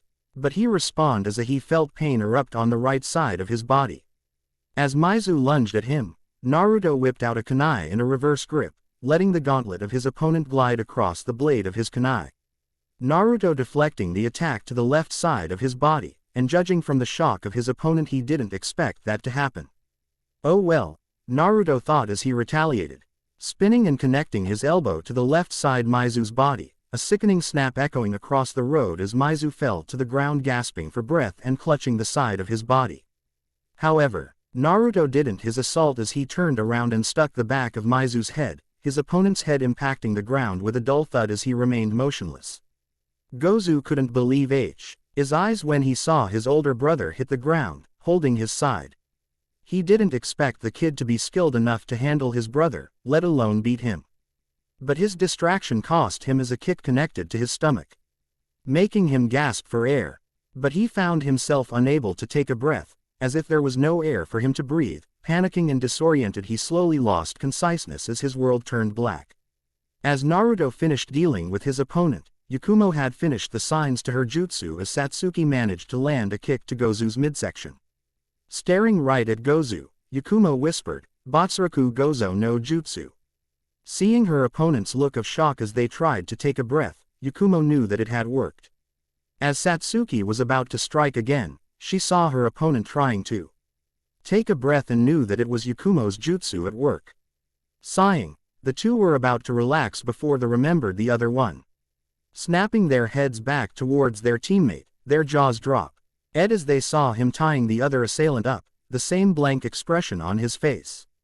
To say Anko was shocked would be an understatement. Not only had her team managed to hold off enemy ninja, they nagged to hold their own against two Chunin-ranked opponents. While we was extremely impressed with Satsuki and Yakumo's incredible teamwork, she was at a loss for words when she saw how efficiently and brutally Naruto took down his opponent. That elbow had to have broken a rib or two, and that blow to the back of the head alongside how hard the impact was, there's no doubt that he had some serious injuries. While Satsuki and Yakumo had a little trouble dealing with Gozo that was expected, they're still genin. But Naruto dismantled Mizu like he was nothing. Just how strong is this kid? Breaking out of her thoughts, Anko dropped down to the shock of everyone but Naruto, which she took note of. That was amazing. Looks like my cute little genin really can handle themselves in the big, bad world. Anko said, grinning, explaining how she used Kawerimi to substitute herself with a long in order to assess how they performed against live opponents, and that they exceed her expectations. Hearing praises from their sensei, Yakumo and Satsuki revealed bashful faces and smiles, as they couldn't say anything in response to Anko's praises. Naruto's blank look remained, but a hint of happiness could be seen in his eyes. But the peaceful moment was broken when Anko turned to Tazuna and addressed the situation. Look here, Tazuna-san, I know that this has definitely escalated from a C-rank escort mission. You mind telling me why we were attacked by the Demon Brothers, when we're just supposed to be escorting you? Anko said, a scary and angry glint in her eyes at the audacity of the man to put her genin in danger. Tazuna almost immediately went down to his knees and begged them to help him. Telling them about the situation with Nami no Kuni, about how a crime lord, Gato, has taken over and practically ruled the small village with an iron fist. That AC rank mission was the most that they could afford with the allotted funds from the few villagers who had extra to spare. As he finished, he pleaded with them again to help him, that they would repay them in the future when the wave was back on its feet. Anko heard the sob story and couldn't help but feel pity towards the man and his village. According to code, she was to abandon the mission and report Tazuna to Minato and have his name blacklisted as requesting a false mission. Deciding that she couldn't make this decision alone, and that it was her genin's first time outside of the village, she asked them. Well, you all heard his story. What do you think we should do? Remember, it's okay to not want to continue, it's a dangerous mission. Anko asked, her teasing voice unusually gentle. She didn't get an answer from Yakumo or Satsuki, the two girls looking at their feet. She didn't blame them, they had heard that Gato kidnapped women and girls and forced them into the entertainment business. But she received a response from the least vocal of the team, but the response wasn't one she or anyone else was expecting from him. Anko-sensei, we are going on this mission. We're going to escort Tazuna-san to Nami no Kuni and he's going to complete that bridge. Then, I'm going to find every one of Gato's thugs and tear their throats out. Finally, I'm going to find Gato himself and rip his head off. Naruto started out quietly, but near the end he raised his voice as his eyes burned with so much fury that they were a little shaken by it. But as quickly as it came, it left, his blank face returning, though they could tell how he felt from the small scowl now on his face. While she was shaken at him at first, Satsuki Admied her resolved and agreed with her teammate, though not about the killing part. Yakumo followed suit, knowing that it'll be dangerous and that she could become a liability given her condition, but steeled her resolve. Anko, seeing the now determined, could only smile at them for wanting to help Tazuna, though she was a little scared of Naruto's proclamation. He wasn't actually going to kill anyone, was he? The team coming to an agreement before him to help him and his people, Tazuna could only bow his head lower and mutter, "Thank you," over and over again, tears streaming down his face. After their vote, the group continued on their way towards Nami no Kuni, finally reaching a checkpoint at a friend of Tazuna who lent them a boat. After the boat ride, they proceeded on their way, only in about an hour and a half from Tazuna's homeland. As they continued down the worn road, Anko began to feel as though someone was following them, but she couldn't point it out. On guard, but figuring it was because she was in unknown territory. She ignored it, but soon the lull of the moment was broken when Naruto threw a kunai at a bush, a small white rabbit scurrying out of it. "What are you doing, you idiot? You almost gave me a heart attack," Satsuki shouted at her teammate, patting herself over the chest, her adrenaline returning for another encounter like earlier before. "Naruto, please be more careful. You really scared me there. I thought it was another enemy." Even the polite Yakumo scolded him, imitating the action of her female teammate by patting her chest in relief. But the moment was immediately tense as Anko shouted at them to get down. "Get down," forcing Tazuna onto the ground as her genin quickly followed her order. A large blade soared overhead and embedded itself in the trunk of a tree behind them. Well, so you were able to dodge my Kubikiribocho EH. Guess you aren't as bad as you look," a mocking voice said as they turned around to see a figure standing on the handle of the blade before jumping down and taking it out of its resting place and putting it on his shoulder. Anko immediately narrowed her eyes, her body tense, ready to take action. "Zabuza Momochi, the demon of the hidden mist. What are you doing here?" Anko questioned, hoping that her wasn't here for Tazuna. But her fears were immediately answered as he let out a mocking laugh.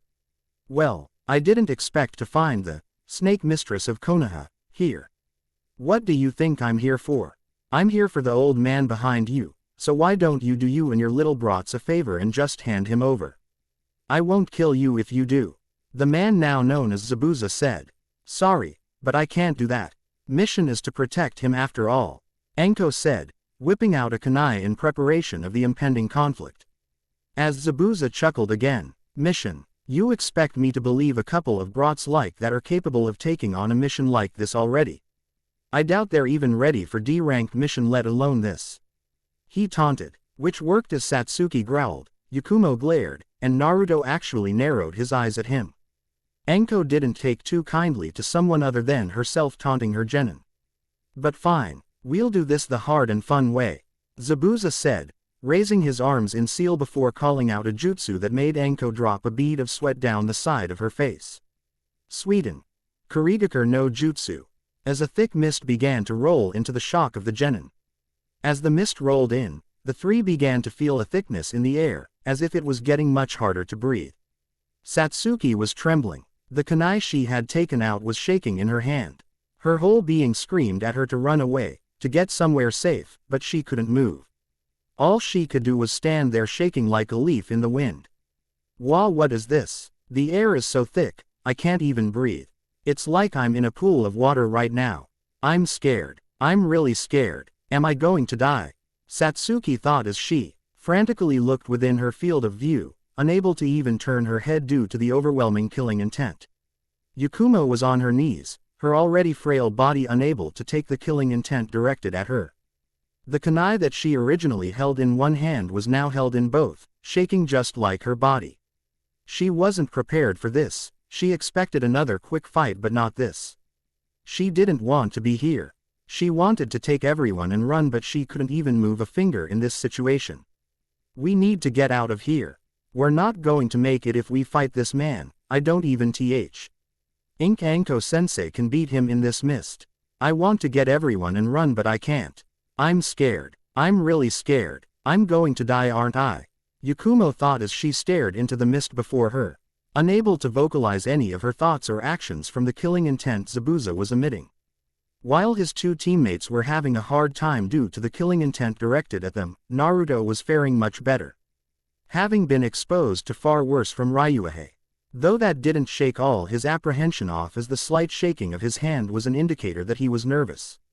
So this is what Ryu Nichin meant when he said that it was a technique used by practically every ninja out there. "I need to be careful, one wrong move and I'm dead." Naruto was broken out of his thoughts when Anko stood firm before them. "Satsuki, Yakumo, Naruto, don't panic. I don't let my comrades die, especially when they're people I care about," Anko shouted, trying to lift the effects of the killing intent from her genin. And it worked, as they all visibly stopped shaking violently. Satsuki tightening her grip on her kunai. Yakumo shakily standing up before getting into a stance with her kunai. Naruto relaxed and slipped into a stance, his eyes now hard and sharp. After her speech, Zabuza laughed again before appearing in the middle of Naruto, Satsuki, Yakumo, and Tazuna. To their shock and horror. "Nice speech, too bad you're all dead," he said as he brought Kubikiribocho around to slash through the four, but as he did Enko appeared next to him and stabbed him through in the midsection to his shock. "Don't you ever try to lay your dirty hands on my genin." Enko glared at him with unbridled fury in her eyes. But to their surprise, he turned into a puddle of water. "Enko-sensei, behind you," Yakumo screamed, seeing another Zabuza appear behind her. To their horror, Enko was cut down by Zabuza. But to his shock, the Enko he cut turned to mud as it hit the ground. As he felt cold steel against his neck. "You're finished," Enko said in a cold voice, her eyes narrowed in anger. But to her surprise and the surprise of everyone else, she started to chuckle lightly. "You prepared a Doro Bunshin when I made the mist, didn't you? That's pretty clever, I'll give you that.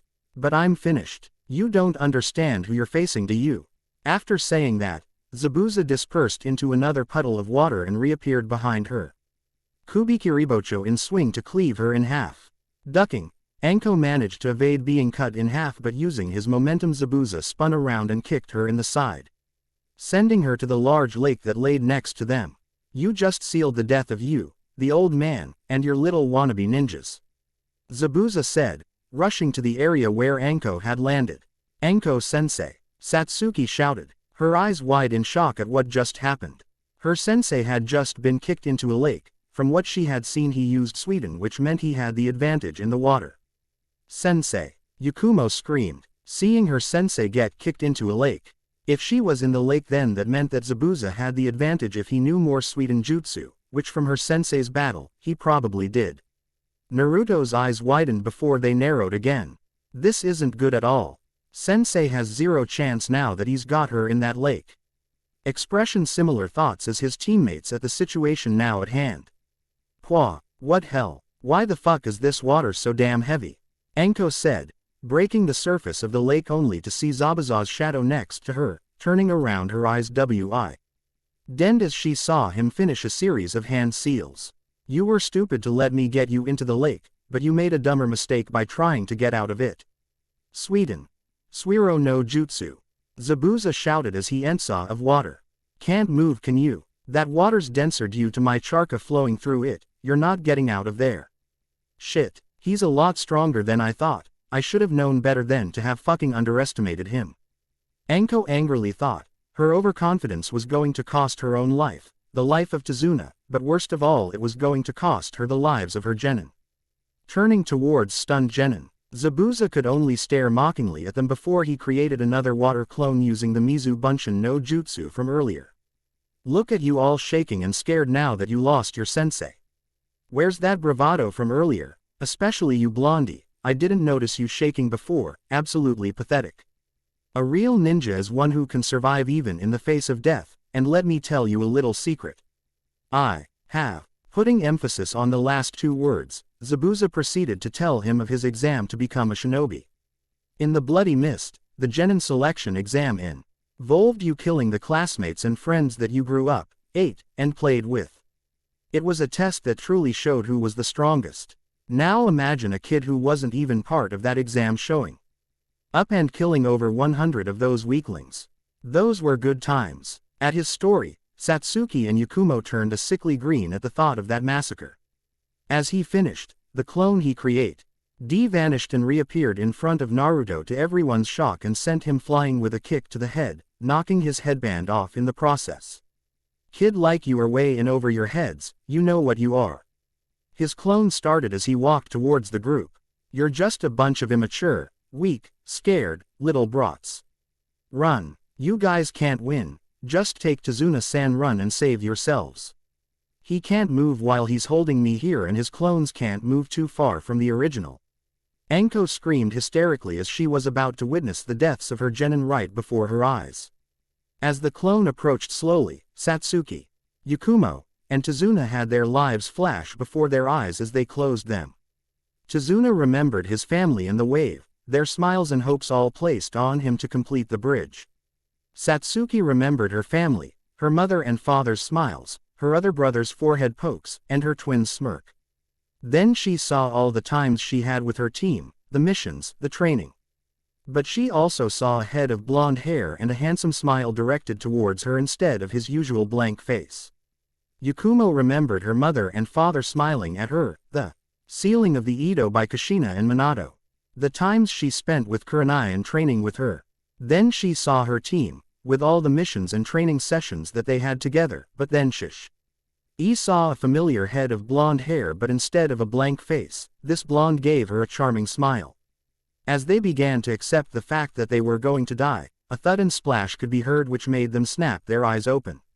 Standing in front of them wasn't a blank-faced Naruto, but a Naruto with his eyes narrowed in anger with a scowl on his face. That hurt, but I guess I don't have to hold back, huh? He said as his scowl slowly turned into a smirk. Biting the thumb on his left hand and quickly swiping the blood into the palm of his hand, a cloud of smoke covered him from the views of everyone present. As it cleared, everyone present had their jaws drop at what they saw. Naruto was standing in the same position with his eyes closed, but with a huge sword at least 6 feet long and 1 foot wide, resting on his shoulder. Turning his head slightly so that he faced Zabuza, he slowly opened his eyes.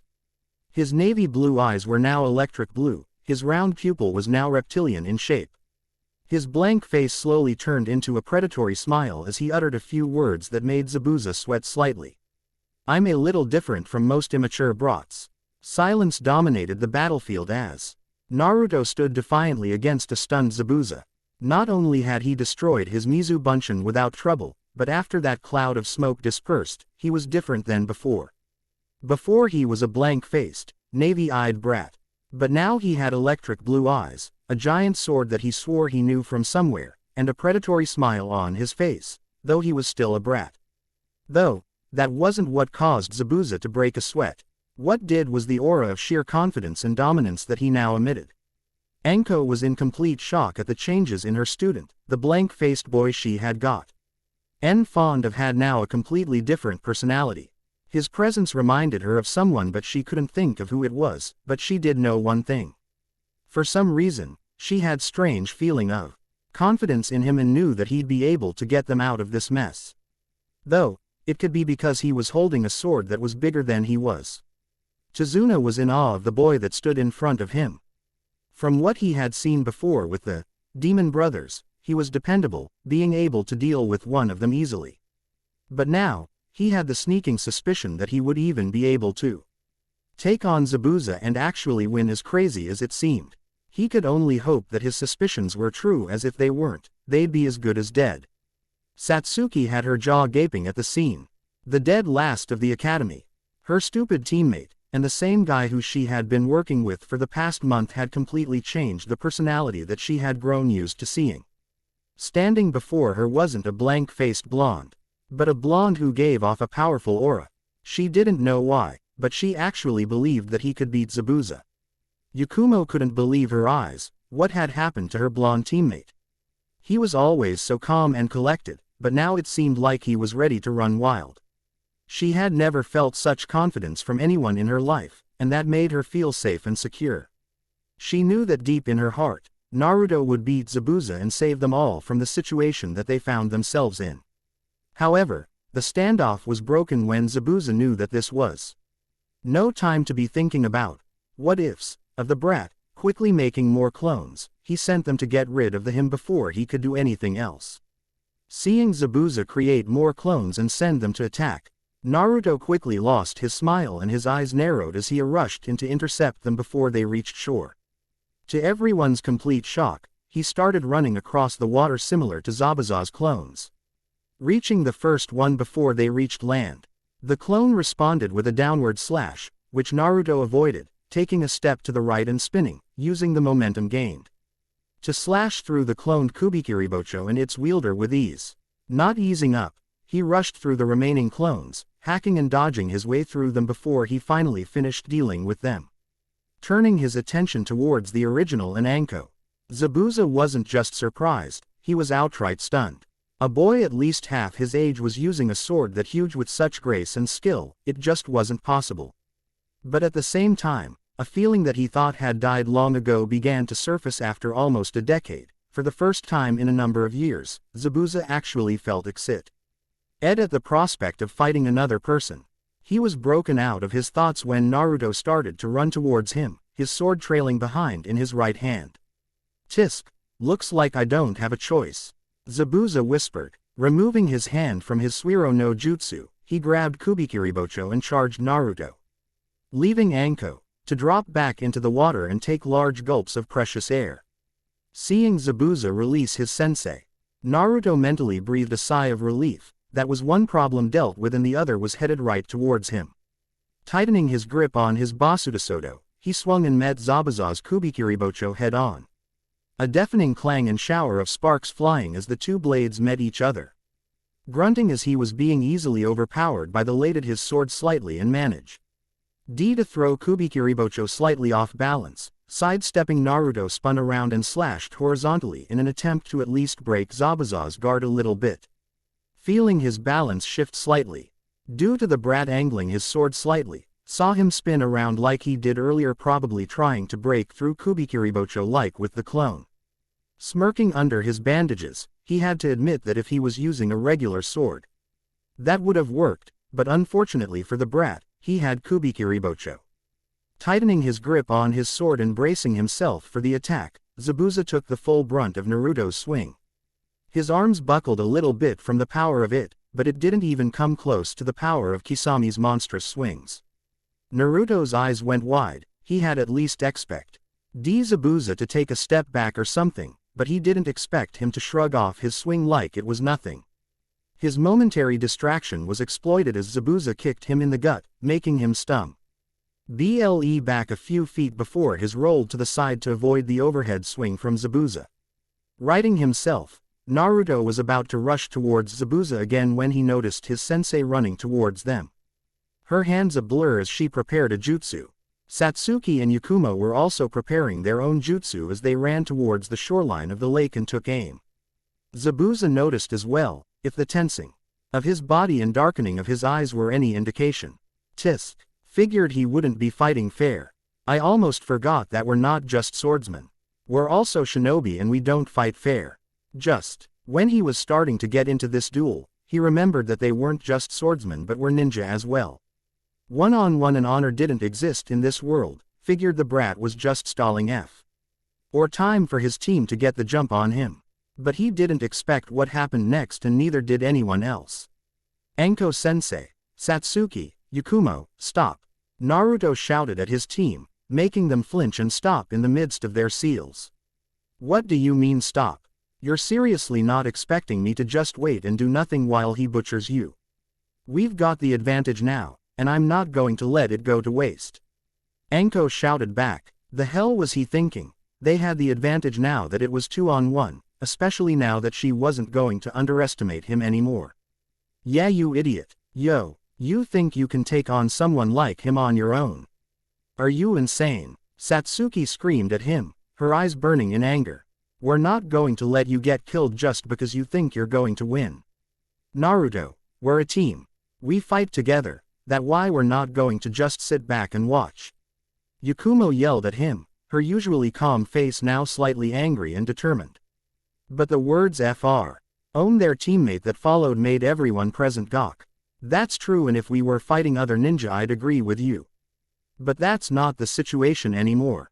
This turned into a duel between swordsmen the moment his sword met mine. Have you guys noticed that he hasn't used a single Mizu Bunshin or Suiten Jutsu even though I'm on the water, his playing field? He could have crushed me if he'd decided to use a wide-scale jutsu, but he didn't. He probably did it unconsciously, but he has agreed this duel as well. Isn't that right, Zabuza-san? Naruto said, never taking his eyes of Zabuza as he tightened the grip on his sword. Again, this brat had him stunned. Was he suicidal, or just plain insane? A duel with him, one of the 7 ninja swordsmen of the mist. Though, he had to admit, he got a very tiny grain of respect for the brat. Not many still upheld the honor that came with a duel anymore, himself included. But he had to admit, he actually kind of wanted to see what the brat was made of. If he knew about the honor and code of a duel, what were his skills like? From what he's seen, he wasn't too green. Finally, he did something that unnerved everyone there. He laughed. It was Sent the condescending or dark laugh from earlier, but an actual humor-filled one. Are you insane or just plain suicidal brat? You're openly challenging one of the strongest 7 ninja swordsmen of the mist. Even with your sensei, you two wouldn't even land a scratch me. Zabuza barked out, his eyes never leaving the blonde in front of him, as he also tightened his grip on Kubikiribocho. What came next out of Naruto's mouth was something that he just couldn't forgive. Don't you mean former 7 ninja swordsman of the mist, old man? From what I've seen, you've lost your skill as a swordsman. Guess laying around doing nothing for a few years will do that to you. Naruto snidely said, sneering at Zabuza as tick marks began to pop up on his head. Oh, you're fucking dead brat, and for the record I'm not that old. I'm only 26, Zabuza yelled, rage boiling in his eyes as he charged at Naruto. Naruto winced as his plan to anger Zabuza worked probably too well, bringing his Basudasodo up to block the blow from Zabuza as a shower of spark rained down on him. His arms buckled under the sheer power of Zabuza's swing as he made a mental note to himself. Note to self. Try not to ang a former master swordsman during a duel by commenting on their age. They continued clashing against each other, sparks flying each time their blades met. As he saw a diagonal slash from Zabuza, Naruto misjudged the timing of his dodge. Zabuza landing a clean cut on his shoulder. The favor was returned when they collided once more, Naruto angling and pushing his Basudasodo off against Kubikiribocho, managing to land a cut on Zabuza's cheek. Eventually, Naruto started to slow down, the heavy blows from Zabuza making his arms go more and more numb with each swing. Swinging his sword in overhead in a wide arc, Zabuza's Kubikiribocho met Naruto's Basudasodo with a loud clang and explosion of sparks. Angling his sword again then pushing against Kubikiribocho once more, Naruto threw Zabuza off balance slightly as he swung towards him but mid-air as Zabuza ducked under his swing. Spinning around, Zabuza swung horizontally to bisect Naruto, but hit his sword instead, sending the blonde flying a short distance from the power of his swing. Smirking a bit, Zabuza changed his stance as Naruto staggered to his feet, setting up an unstable guard with his Basudasodo.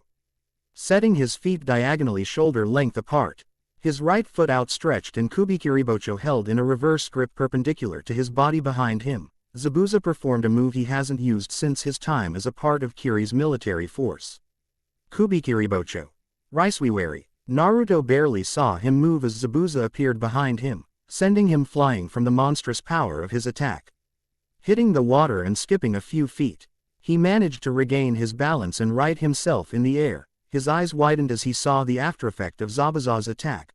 A scar in the water ran from where Zabuza stood to where he was before his attack, at least 7 to 9 feet long. A foot wide and 2 feet deep. Not bad brat, you're actually still alive. I must be getting rusty if you lived through that. Nobody's seen that and lived to admire it like you're doing right now. Zabuza praised slightly. Though he was discontent with the lack of power in his attack, he was rusty and he didn't like that. Naruto stood up shakily, his stamina beginning to run out. He was covered in cuts, the largest one on being on the back of his right shoulder from misreading the timing of one of his dodges. Compared to him, Zabuza had only superficial cuts, his most major one being on a small cut on his cheek from getting knocked off balance earlier. Shooting a quick glance to the side, Naruto could tell his teammates and sensei's self-control were key. CKLY slipping from the glares they were directing at Zabuza. He needed to finish this quickly before they interrupted them. Slipping into a stance similar to Zabuza's before, he got a raised eyebrow from the taller man. Looks like you're intending on finishing this, huh? Fine brat, I'll humor you. He said me stance as before. We end things in this final attack, alright Zabuza-san. I win, you let us go. You win. You can kill me but please let my team and Tazuna-san go. Naruto said, staring straight at Zabuza, his eyes hard and narrowed. You really think you should be bargaining in your position?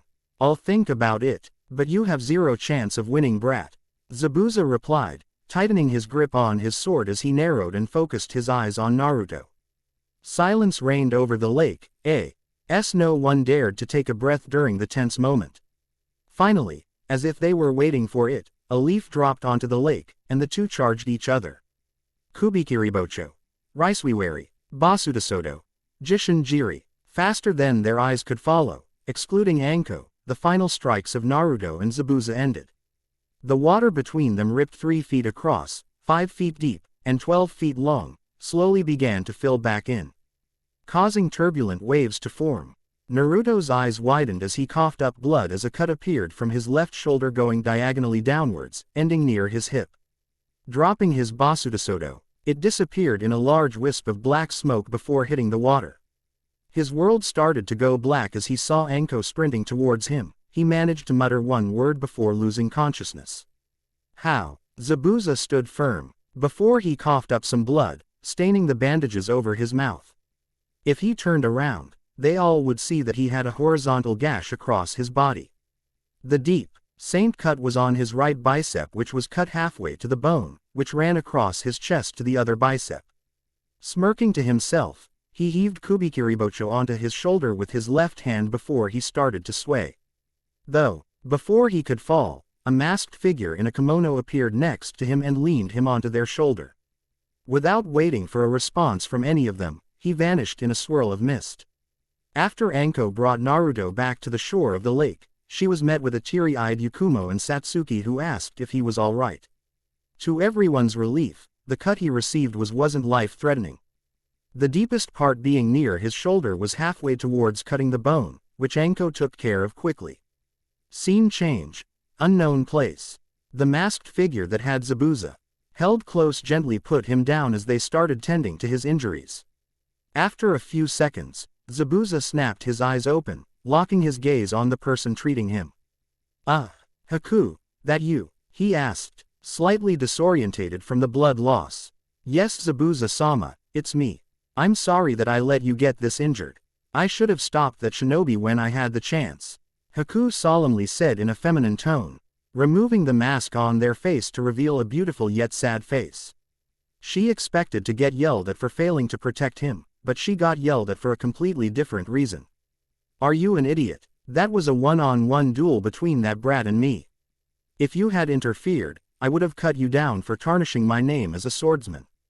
I don't have much left, but that brat reminded me that I still do have my reputation as a swordsman, he said in a stern tone, as he started checking over his injuries, being actually surprised at the damage that he sustained. Damn, that brat wasn't half bad.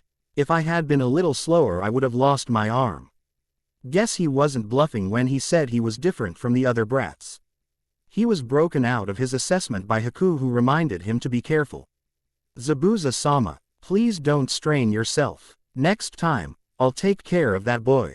You focus on recovering your strength. Gato said that in the case that we failed to eliminate the target, we'll gather and eliminate them within the coming week or two, Haku said, but once again was surprised by her master's words. You don't get it, do you, Haku? That brat is mine and mine alone. You take care of his sensei and those other brats, but me and him have a duel to finish next time.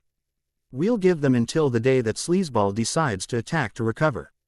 After hearing her master's orders, Haku nodded and returned to tending his wounds as Zabuza thought back to duel. That kid, he's good, he's really good. The only reason it turned out like this was because he's inexperienced and I'm rusty. Hey, he's gonna be a monster in the future. Time skip 2 hours later. Scene change. Nami no Kuni. After their brush with death, the group finally made it to Tezuna's house. As they approached the house, a relatively young woman with dark hair stepped out of the house, and as soon as she turned her head and saw the group, namely Tezuna, she started to tear up before running and giving the man a hug.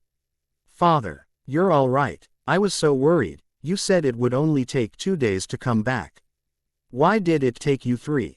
Are you hurt anywhere? The woman asked, frantically checking if Tezuna was injured anywhere. She received a chuckle in return as he hugged his daughter back.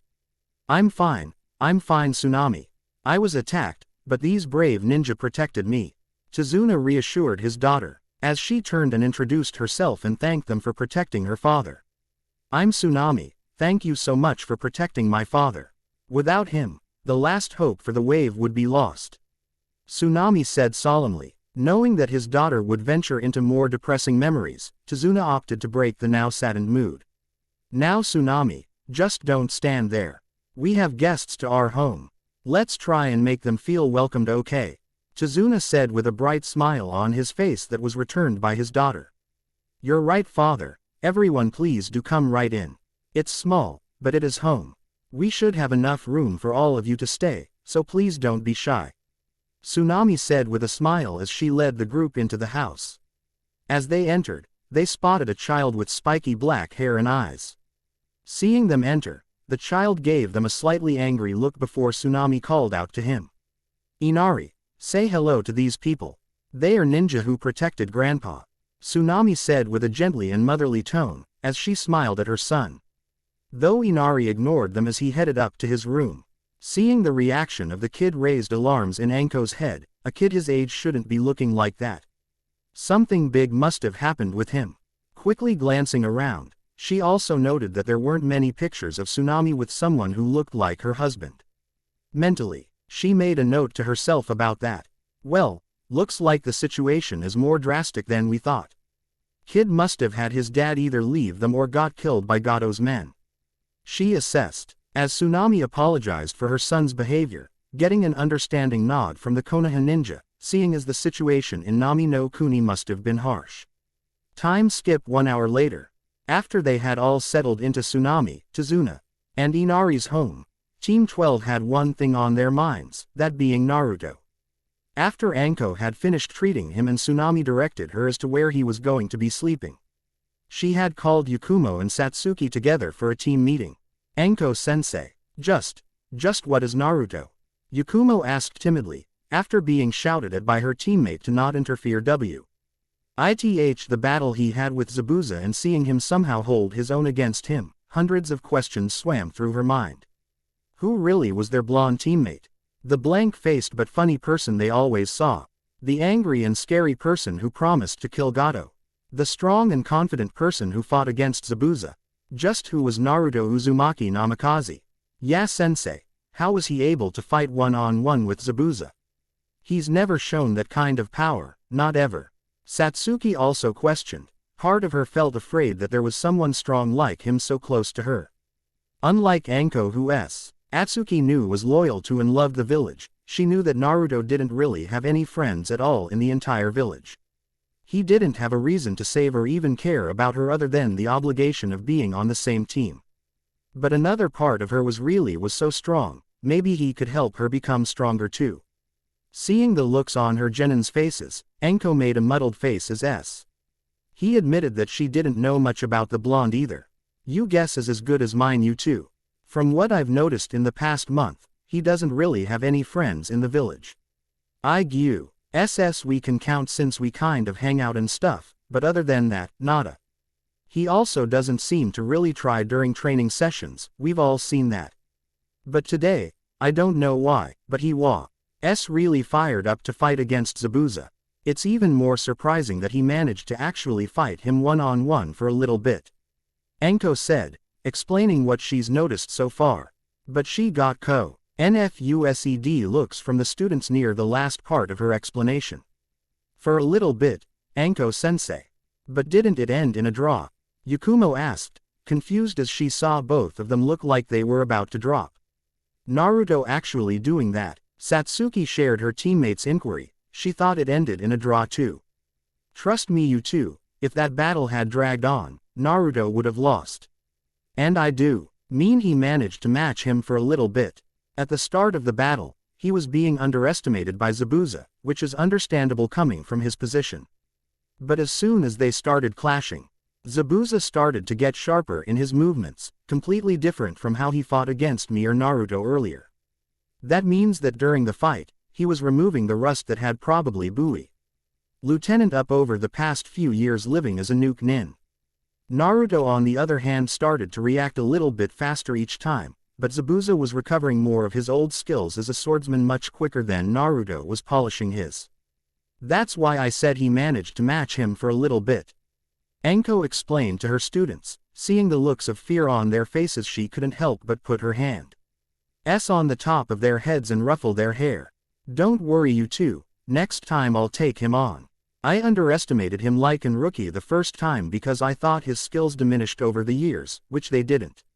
Next time, I'll go all out. Anko reassured her students, which worked seeing the relieved looks and smiles on their faces. Now enough questions about him, he saved us didn't he? Why don't we go check on our favorite blondie? She said, standing up and heading to his room with Satsuki and Yakumo in tow. As they opened the door, they were met with a shirtless Naruto in the process of taking off his pants.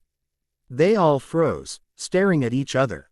Satsuki's mind overloaded at the scene. She started stuttering and pointed at him as her mind tried to process the situation at hand. Her eyes turned into swirls as her face turned a vibrant red that put a tomato to shame. Her mind furiously imprinting the image of her teammate to her memory against her will. Yakumo didn't fare any better. Her eyes were as wide as saucers as she stared at the scene. She tried to speak, opening and closing her mouth in an attempt to say anything. Her face a similar vibrant red to Satsuki's. Her mind shut down at the image of her half-naked teammate, which unknown to her, was being burned to her memory. Anko just stared. Being the oldest of the bunch and having seen the male anatomy, she didn't really react at all. Though there was a very slight tinge of pink on her cheeks. The slightly erotic moment was immediately broken when Naruto removed his hands from his pants and walked to the door, his face blank.